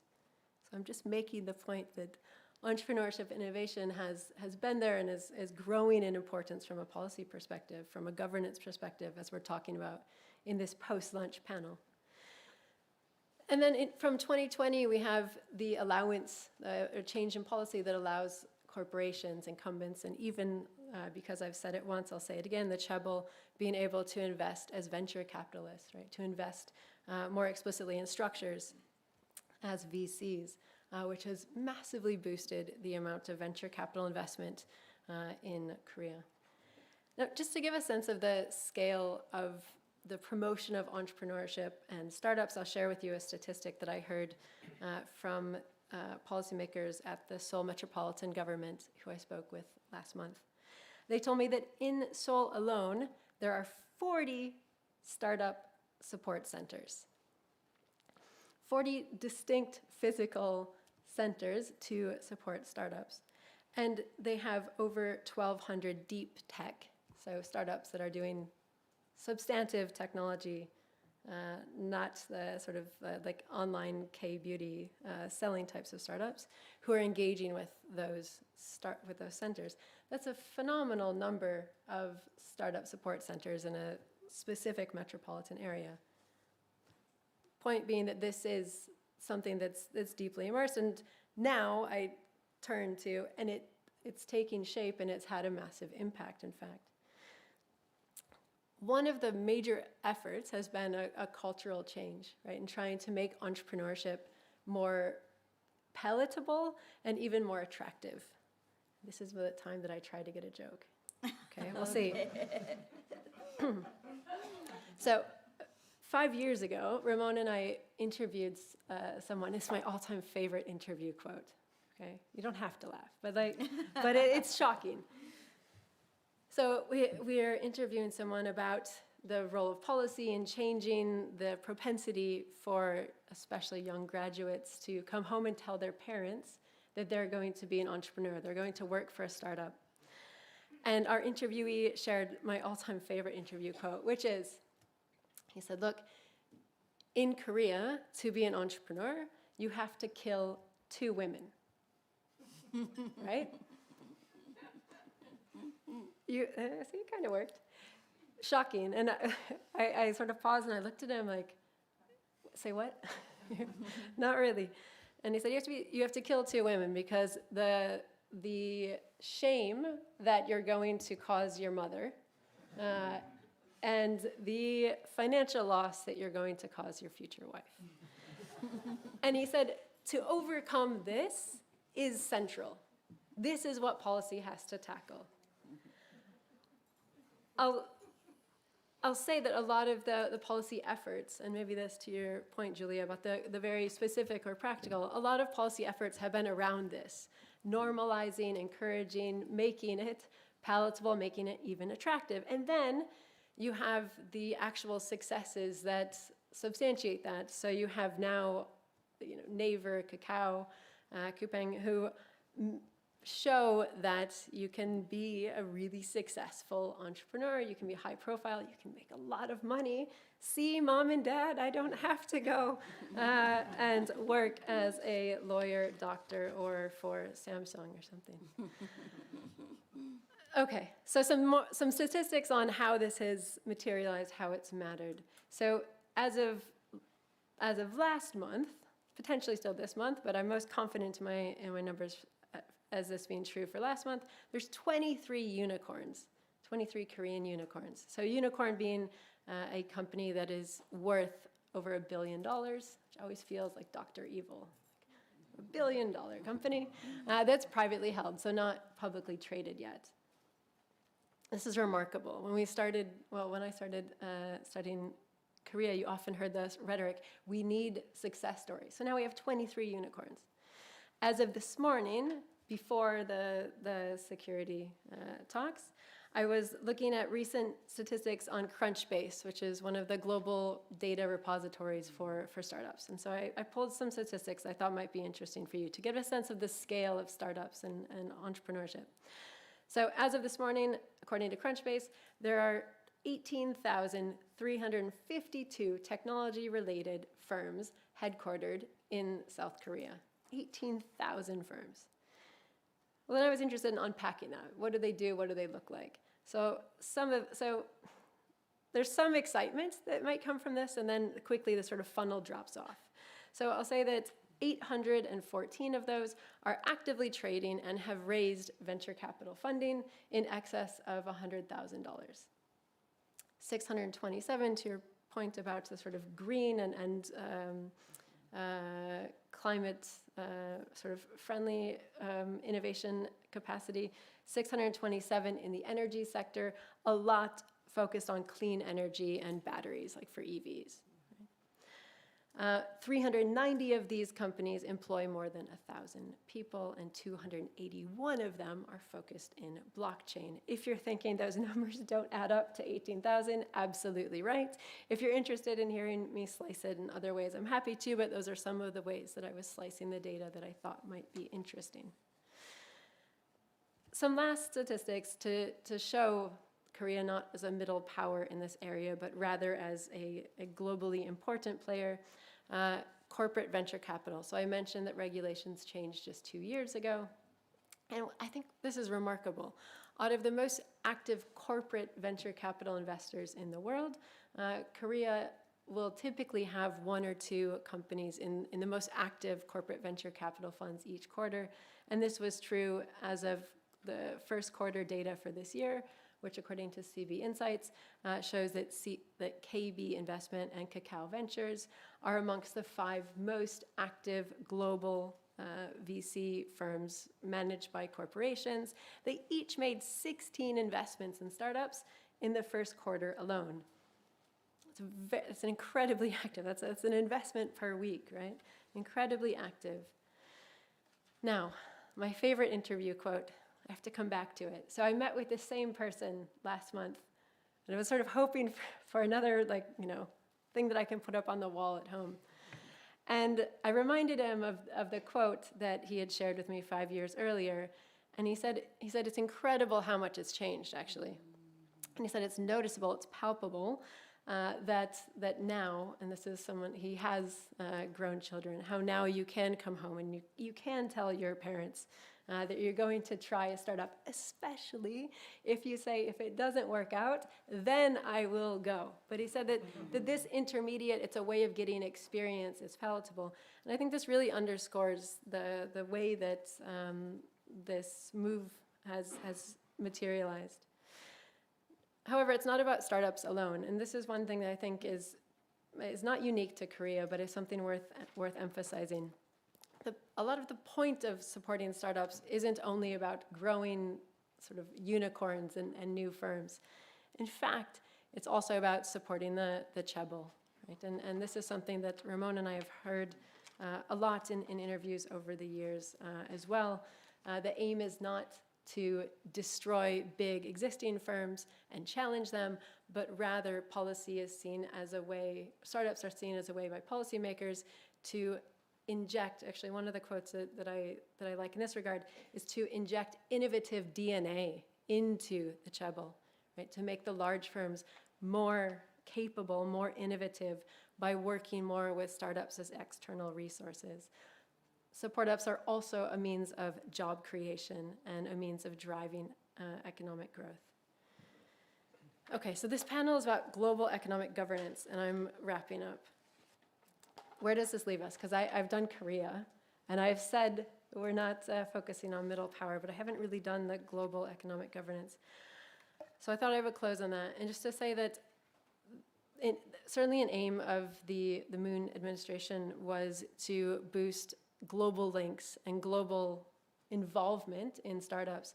And you see this throughout policy, that the aim is not only to create the next Naver Kakao who's going to be really big in the domestic market, but rather to integrate with startup hubs around the world. So even, for instance, the Invest Seoul, which is part of the Seoul Metropolitan Government, is attracting foreign talent and investment. You have the Grand Challenge, the K Startup Grand Challenge, run by the National IT Promotion Agency, which is bringing foreign talent to start up in Korea. And so for me, you have the Korea Innovation Centers, particularly in Silicon Valley. The final thing that I want to say, so you see more of this very active, and in a world where we have so much splintering and fragmentation, it's striking how around startups, from the Korea policy perspective, it's very much about growing and linking and having a global presence and sort of owning this important role. There's much more with the US, and I think in the years of interviewing Korean founders and startups, the aim is often to go to Silicon Valley, right? So I think sitting in Brussels and thinking about this, and my final comment, I promise, about what does this mean to Brussels and to the EU, there's, I think, still a fair bit to be done in trying to build more robust talent flows and have mechanisms for encouraging research and development so that Korean entrepreneurs start up in the EU, and then similarly, that there's more European founders and innovators who are going to Korea. Thanks very much.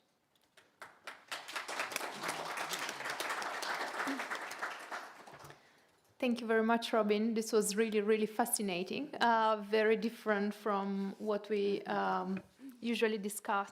But I will now move to John from OECD. So you are, of course, following Korea also very closely. You recently published this economic survey about the country. So it would be great to hear a bit more about the result of this survey and also following up on what Robin said. What are your main takeaways on that? Thanks. Yeah, actually the name survey is a bit misleading. It's a report taking the temperature of the Korean economy and also analyzing some structural economic issues. This time we have the special features, social safety net and youth employment. And we also talk about climate policies, and we talk about productivity differences, which, I mean, even though a lot of positive stuff is happening, you still have the issue that you have big productivity differentials between the big firms, the Chaebol, and now also some of these new firms, Naver, Kakao, and so on. So these are very attractive.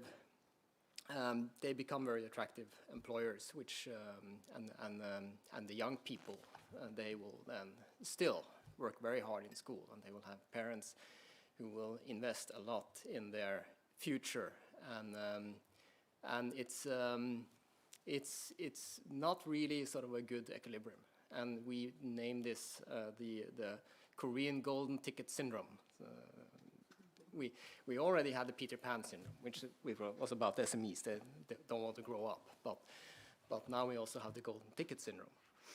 So and it also has an impact on family formation and fertility and women's employment, all of which you can read about here. I only brought a few copies of the actual report, and I gave all of them away except this one. But I do have, for all of you, a micro version. It's out there on the table, and if you turn it around, there's a QR code. And there's a username and a password, so you can get it for free. And actually, this is a real treat because these login details, they give you access to all OECD publications from the dawn of time. So if you want to read the 1994 Korea survey, you can read it, or the 1962 Sweden survey, or anything else. So much for the introduction. I think if you are so lucky that you get to walk in modern day Seoul or Busan or Sejong or wherever, or if you own a Samsung smartphone or drive a Hyundai, or you watch Squid Game or Extraordinary Attorney Woo or listen to BTS, which of course devastatingly told us that they will take a break, Blackpink, and so on, it is really hard to fathom the speed at which Korea has evolved from utter poverty and devastation after the Korean War. When the OECD was founded in 1962, I mean, the GDP of Korea was at the level of Bangladesh. Now, GDP rose above the OECD average in 2020. And of course, this income growth and access to healthcare, it has drastically improved the life of Korean citizens and also life expectancy, which is now well above the OECD average. And how did this economic miracle on the Hangang come about? It was founded by an export-oriented growth strategy with sound macroeconomic policies, and investment-friendly climate, and heavy investments in education, which has always been important in Korean culture. And these large family-run business groups, the Chaebol, focused on manufacturing. They were favored by supportive policies throughout the 60s and 70s, after which this support was gradually scaled back. In 1997, which was by coincidence, I can assure you, just 1 year after Korea joined the OECD. There was no causality here. This was the IMF crisis, not the OECD crisis, or the Asia crisis, as you can also call it. But Korea used this as an opportunity to improve some imbalances that had built up, and also improve their institutional framework. So clearly this export-oriented growth strategy and the rapid ascent from poverty to prominence could only happen by embracing international openness and cooperation. From its current position of strength, Korea will increasingly, as many speakers have already said, they will increasingly need to take responsibility in areas such as fair and open competition and fighting climate change, which are things we, as in the economics department, discuss more than war and peace, which is above our pay grade. But we are part of the rules-based global order, so we care a lot about this.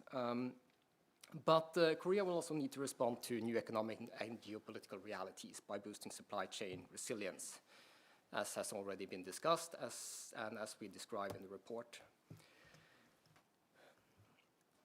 So in the recent past, skillful health management steered the country through the pandemic relatively unscathed, with a world-leading tracing system that was implemented early in the spring 2020, which basically no one managed to match. I mean, during the whole pandemic, I think many countries tried to catch up with Korea, but I don't think anyone actually did. And a vaccination campaign which was carried out with speed and efficiency, even though other countries also did that part really well. And building on a tradition of sound economic management, supportive policies was put in place to protect people and businesses from hardship and bankruptcy.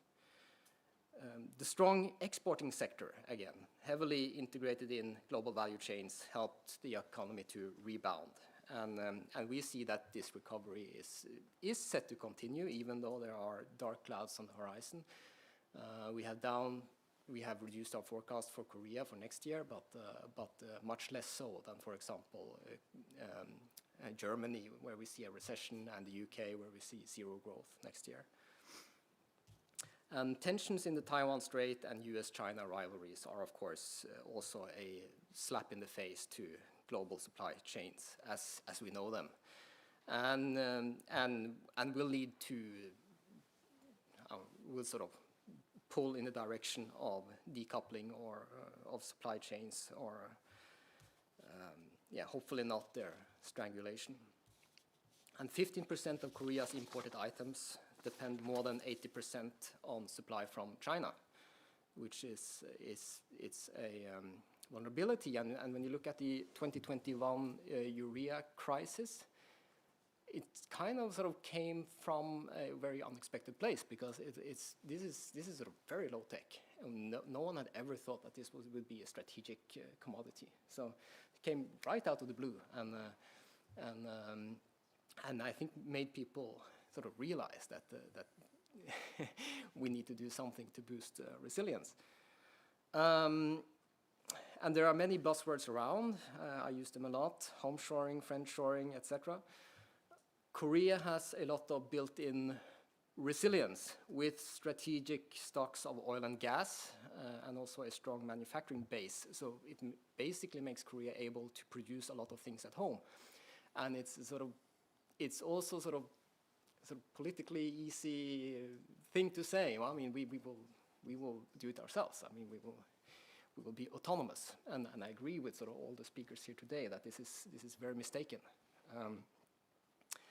Korea cannot, or any other country cannot, produce every single item at home. So diversification is definitely the best strategy.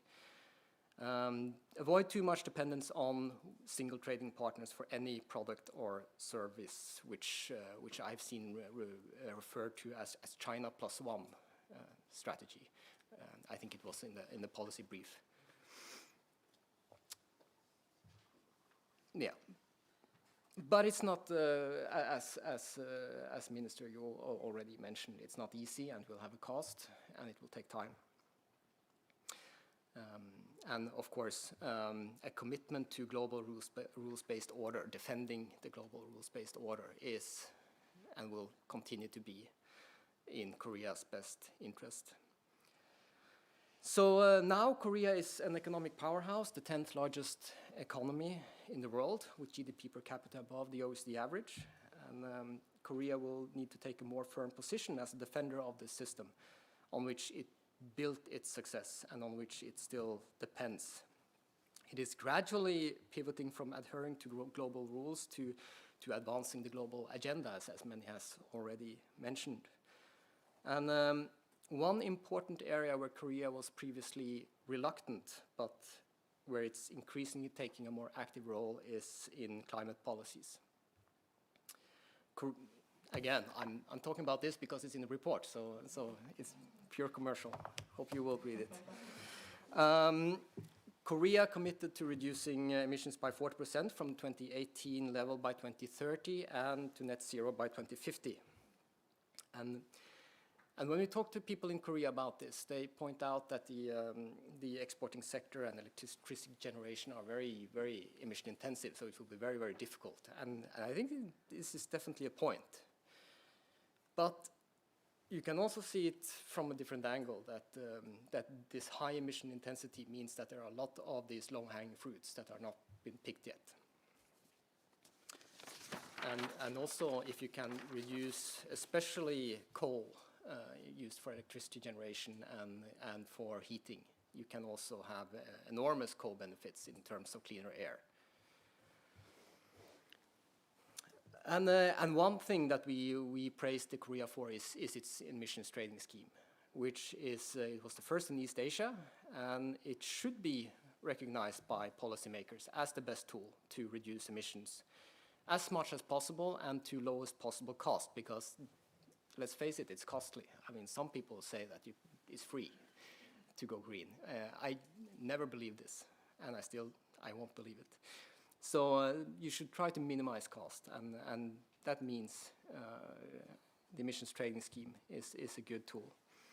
It puts a price on carbon from a large share of emissions, but too many allowances are handed out for free, and the overall limit is not yet in line with the new and tougher climate targets.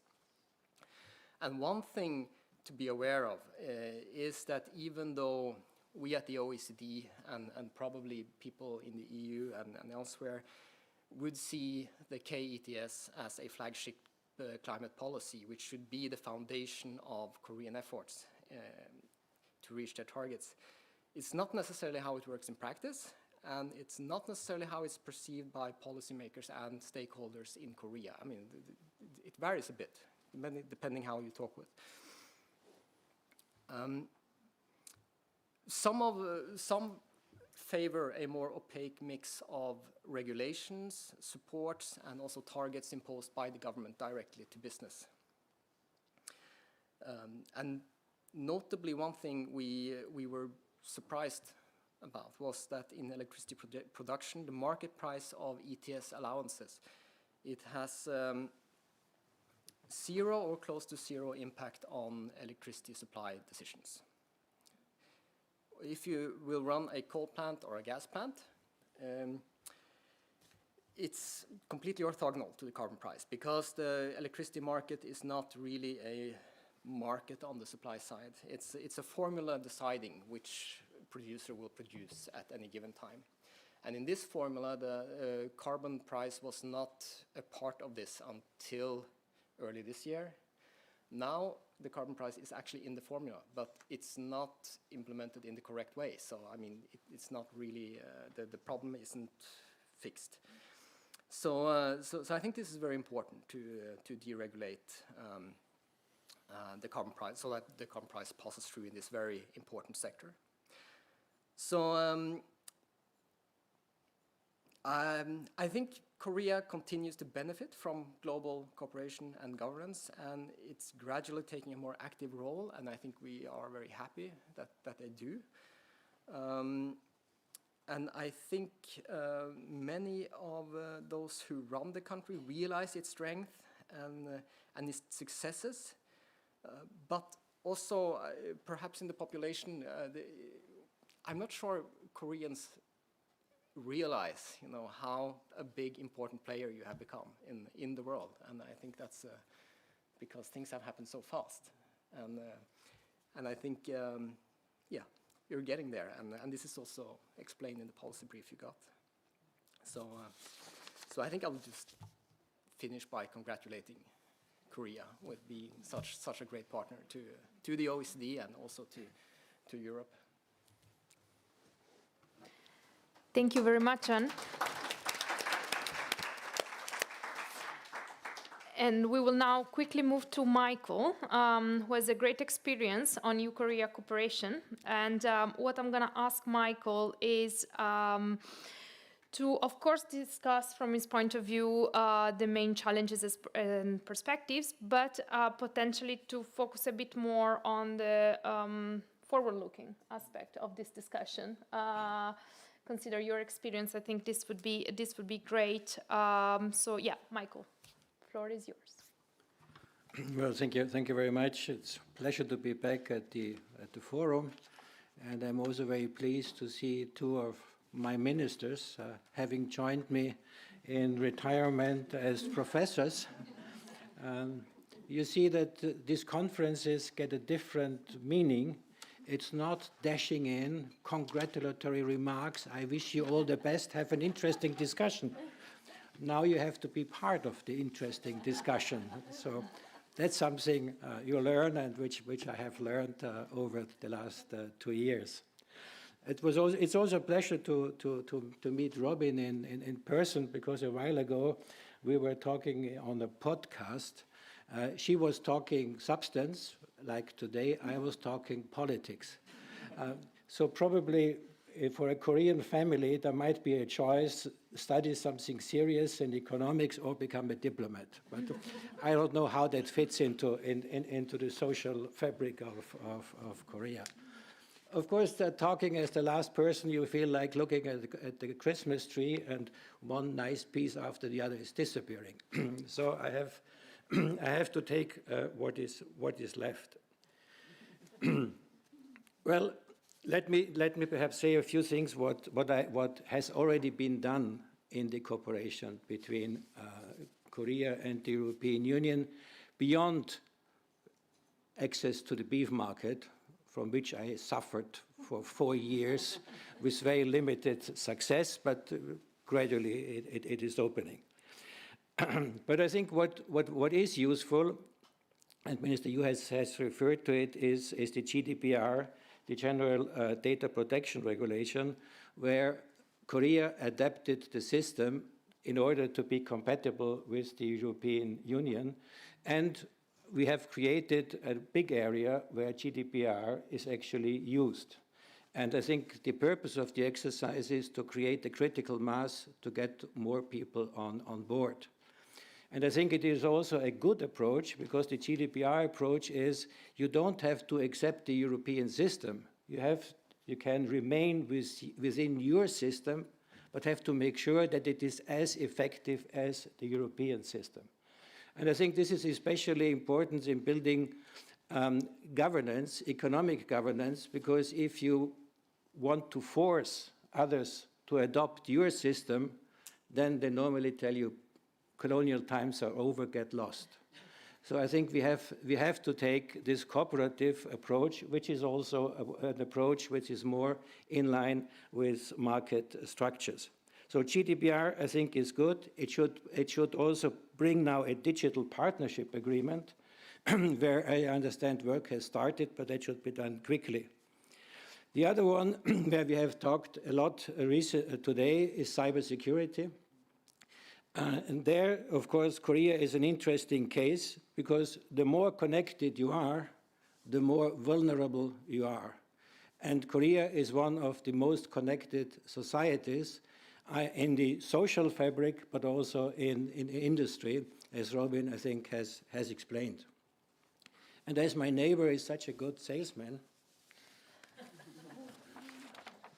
I humbly have just a piece of paper which is an advertisement for the cybersecurity policy in the EU and South Korea, from consultation to action. I'm editing it together with Ramon and with Mr. Poulet, who has left. I plead guilty for the title, From Consultation to Action, because as a diplomat, you are part of very nice meetings and talks. It's called fruitful exchange of information, and very often nothing happens afterwards. So that should be changed, and I think in the area of cybersecurity, there is no moment to wait, no time to waste, but action to take. Another area where we have already seen the contribution, I would think, to global governance building is the sustainable development section of the FTA, the bilateral FTA, and the ILO issue. I think the ILO issue helped the Korean government at the time to implement the accession to the 4 outstanding ILO conventions. So I think it was not an interference in internal affairs, because Korea had signed up to the FTA without being forced to do so, but it was an issue of implementation. The government was willing to do it, but the situation in Korea politically was difficult, but I think this helped, and I think it's a good example in building governance. Another issue which is coming up now in the European Union is products made with forced labor should be controlled on the market. This is also a social policy measure, but there I would put a caveat. I think these kind of measures have to be part of a package with capacity building, so that you help those who are not in the position to implement these standards alone, that they get the support. I think this has to be the cooperative approach. If I go to greening of the economy, and not referring to what has already been said, I think what is important is the green financing. Green financing, I think, is a very strong market-conform measure, especially if the big pension funds or wealth funds invest only in companies which actually are green. But there's the problem now. What is green? If everybody defines green, you end up probably with gray. So in order to remain green, I think what the European Union has developed is a so-called taxonomy, and I think the challenge will be now to turn that into an accepted international standard. And I think there is an interest of the European Union and Korea to cooperate. Well, we have, for obvious reason, already talked about the WTO. Having negotiated to set up the WTO a long time ago, I still feel very close to that institution. It's very regrettable that the dispute settlement system was ruined by the United States. I think they have played into the hands of the Chinese in doing that, and I think this is something which should be corrected as quickly as possible, because the plurilateral agreement which we have as a replacement is a very, very weak instrument. And the same applies, by the way, to other plurilateral agreements which have been concluded in the WTO, because they allow free riding because of the MFN principle, and at the end, this does not good to enter the multilateral system. Therefore, I would also voice some criticism. I am not a fan of frameworks. I know there is a framework, an Indo-Pacific framework, and I know Korea is willing to sign up to it. Well, what is a framework? A framework is below the level of an FTA, and you choose a framework because either you don't get the negotiating authority back home, like in the case of the United States, or you want to avoid the control according to the WTO rules of an FTA. So this is actually weakening the multilateral trading system, and this pick and choose is not in the interest of the international trading system and security. So I warn against it, and I would also invite Korea partner to the RCP and willing now to join the CPTPP, where the European Union is not a member, where the United States is not a member, to make sure that this regional agreement are actually trade creating and not trade diverting or even fall into protectionism. Because I think what we see in the international trading system is the danger that competing blocks emerge. Because if you have America first, if you have China first, if you have EU first, if you have Korea first, well, automatically you say the other one is number two. And secondly, multilateralism goes down the drain. So I think this is a real danger. In terms of trade policy, I think we have also to be careful, because like-mindedness, as popular as it is when we talk politics, but like-mindedness is not a concept for trade policy. That has to be clear. We can use policy tools and use them for political purposes. Well, welcome to geopolitics. But in principle, we have to be very clear that like-mindedness in rendering supply, production, and value chains more secure and resilient is good, but you have not to rely on the black and white, the either or, because you cannot choose your partners, and especially when we look where does energy come from, not the countries which have the best democratic record. And even worse, if we look now in the fourth industrial revolution, the new raw materials which we will need, which we need for our handies, which we need for artificial intelligence, well, where do they come from? I think with the exception of Australia, most of the countries don't have a very good democratic record either. So we have to be very careful when talking about a value-driven policy, as valuable as it is, but you also have to see what are your interests, what are your economic interests, and what is expected from you as a government to deliver to your economy. So therefore, we have to make sure, I think, in building the economic governance, that we have a rules-based order.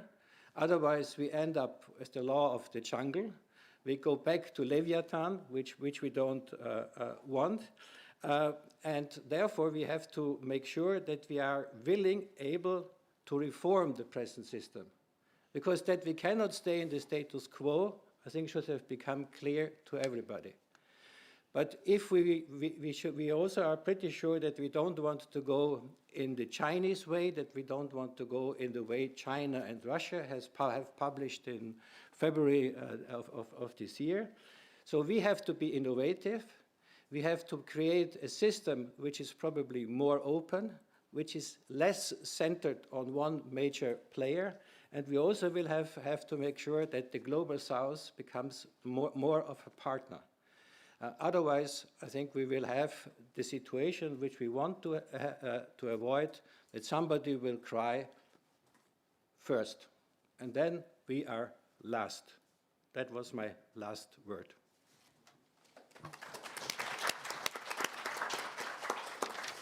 Thank you very much, Michael. And I should really apologize with all of you because I've been a terrible chair, but I was listening very carefully. I think there were a lot of very interesting points shared today. I will not really focus on the main takeaways because we are running out of time. But I would like to open the floor and see if there are questions already. If there are, and I see there are, please identify yourself before asking the question. Thank you.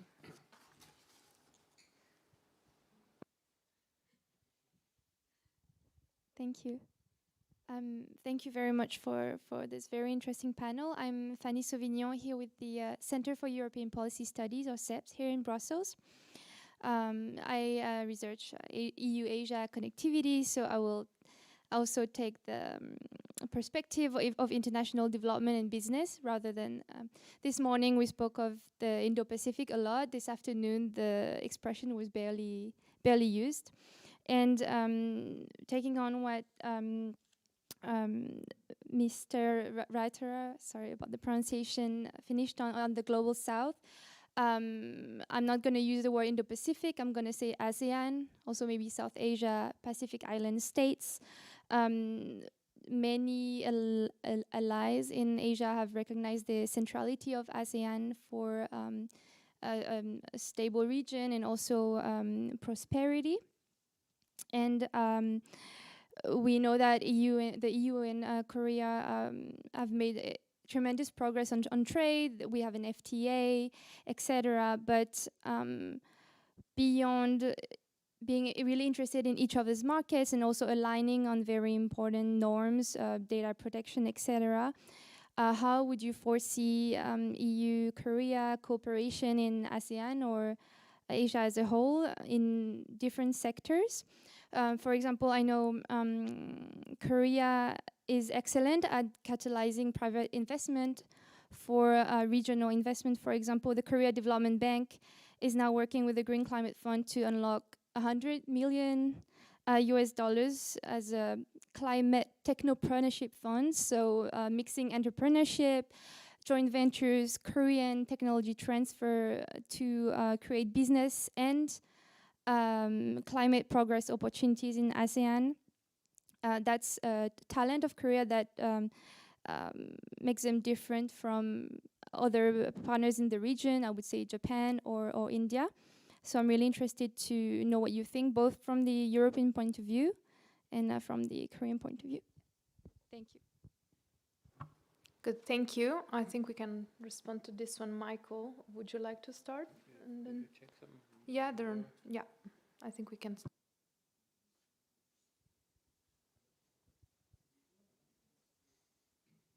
Well, I think the that's actually an area I think where the EU and Korea can cooperate. Korea has organized 3 years ago, if I remember correctly, in Busan, the commemorative ASEAN summit as part of the new Southern policy, which Minister Kang has mentioned earlier. The European Union will have in December of this year the anniversary 45 years of dialogue with ASEAN. So I think there's a sort of meeting of minds. From the point of view of the European Union, this is a cooperation between two organizations which have similar interests, but which are on a different level. I would not like to put them on the same level, but I think this is an additional factor. ASEAN centrality, unfortunately, has become a lip service by many. Everybody is talking about it, and hardly anybody is doing something about it. You can take Quad. What has each and every member of Quad is paying lip service to ASEAN centrality. But nobody has explained to me why Quad is implementing ASEAN centrality. If somebody is here, I'm interested to hear. And there are some other examples. Of course, we should not get into an ASEAN discussion here, but nevertheless, also ASEAN has to become a stronger player and meet the challenge of Myanmar, meet the challenge of the code of conduct with the Chinese and the South China Sea. So I think we should meet tomorrow for another seminar to go into the details. But I think there are issues in common between the EU, Korea, and ASEAN. Thank you, Michael. And I heard you also would like to, yeah. Well, I would just like to add, I might have a bit different views about the ASEAN centrality, whether it is a lip service or actually they play a central role in certain occasions. So I used to be a chief negotiator for ICEP, regional, I've been out of practice for 1 year, 2 months, 1 year and 2 months. So Regional Comprehensive Economic Partnership, so ICEP. So it's an FTA among 15 countries, including 10 ASEAN countries, Korea, China, Japan, and Australia and New Zealand. And it's ASEAN-led initiative, and it's an FTA, mega FTA based on ASEAN centrality. And actually, throughout the process, whole the 7-year negotiation process, ASEAN played really a leading and central role. So among the ASEAN 10 countries, they had their own internal caucus and came up with unified positions after their own internal caucus. And with the 10 countries' unified voice, it actually really changed the direction of the whole negotiations. And the other 5 members, sometimes they had to change their positions because 10 countries really played a significant role in the negotiations, and sometimes those 5 countries they had to wait for those 10 countries' internal caucus to be finished. Just 5 hours, 6 hours, 5 ministers they waited outside the meeting room just for the meeting to be finished, looking at each other. When are they going to finish their meetings? So they played actually a central role in the process. I think if you have a lot of deep occasions with ASEAN, they actually, when it is needed, they play a certain important, really central role when it is necessary. So I think also ASEAN's important. It's getting more and more important, especially in Korea's case. We talked about China +1 strategy. That means that we cannot replace the big China market, the big supplier overnight. But however, it makes sense economically to have one additional source of supplier, especially in these very volatile and uncertain times, especially in Southeastern Asian countries, which is ASEAN. So in this situation, it would be really helpful to have close engagement with ASEAN countries. Well, let me just add, I said we should work together and strengthen ASEAN. I made the same experience waiting in front of doors for quite some time for something to happen or not to happen. But what is also significant, of course, is RCEP compared to CPTP is a rather shallow FTA, but politically important. And the interesting thing is that in the media, it is often referred to as the China-dominated FTA. Also, it was started by ASEAN at the summit meeting in Bali. So therefore, they need support. But we talk afterwards. Yeah, I'm sorry. I think it's really time to wrap up and to slowly move to the concluding remarks. I'm afraid that there's no time, but we can continue afterwards. So, thank you very much for joining me for this panel. I think was great to discuss a bit about economics, as this was mentioned quite a lot this morning. So we finally were able to discuss this. We were able to discuss substance. So I think there were several suggestions on the next step. We were able to discuss actions, so Michael was really happy, I guess. At least we have some points that we will be able to follow up in the next conversations. So thank you very much also for staying here a bit longer. And now, Ramon, floor is yours for the concluding remarks. Thank you.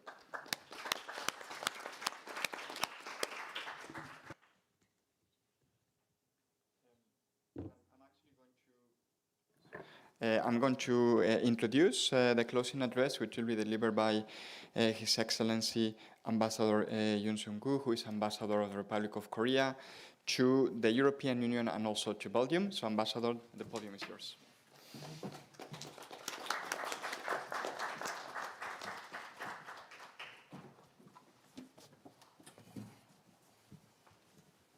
I have little to add, but upon the strong request of Dr. Ramon, I stand here. Distinguished panelists and participants, it's great to be here with you today. It fills me with a great pleasure that we are able to meet in person without a face mask 2 years in a row here in Brussels. Let me begin by conveying my heartfelt thanks to all of you for your active participation throughout the day in Brussels forums. I would especially like to express my appreciation to the panelists who traveled from Korea and other parts of Europe to share their valuable insight. Many thanks also should go to Dr. Ramon Pacio Pardo and his team who organized this event. This forum would not have been possible without their tireless effort and firm commitment to Korea and EU relations. Let us give them a big round of applause.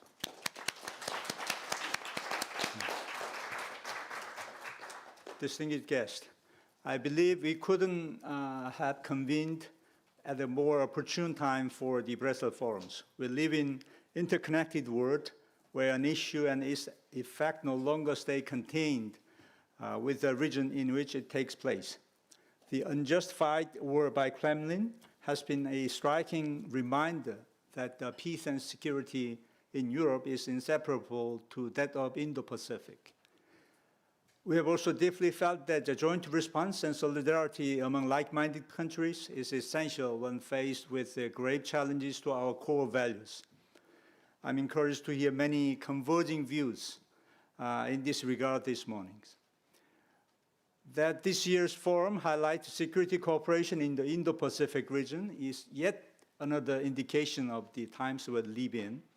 As we are increasingly connected, we have come to realize the importance of working together for global economic governance and of being prepared to meet challenges ranging from digitalizations and supply chains to security and climate change in a concerted and thought-out approach. Korea, too, will announce its renewed Indo-Pacific strategy in due course, and it will be as inclusive as the European Union strategy so that it can embrace all stakeholders in the region. I hope Korea and the European Union cooperate continuously in order to make the COPs happen in our regions. They're saying that no road is long with the good company. As today's panelists have all pointed out, the challenges that Korea and European Union face are certainly not easy to overcome. However, as we step forward together to overcome these tumultuous times, as we have the past 12 years of partnerships, our journey won't be a lonely one either. I wish to conclude by reiterating my appreciation to all of you and hoping for a much brighter future ahead for both Korea and the European Union. Thank you for your attention.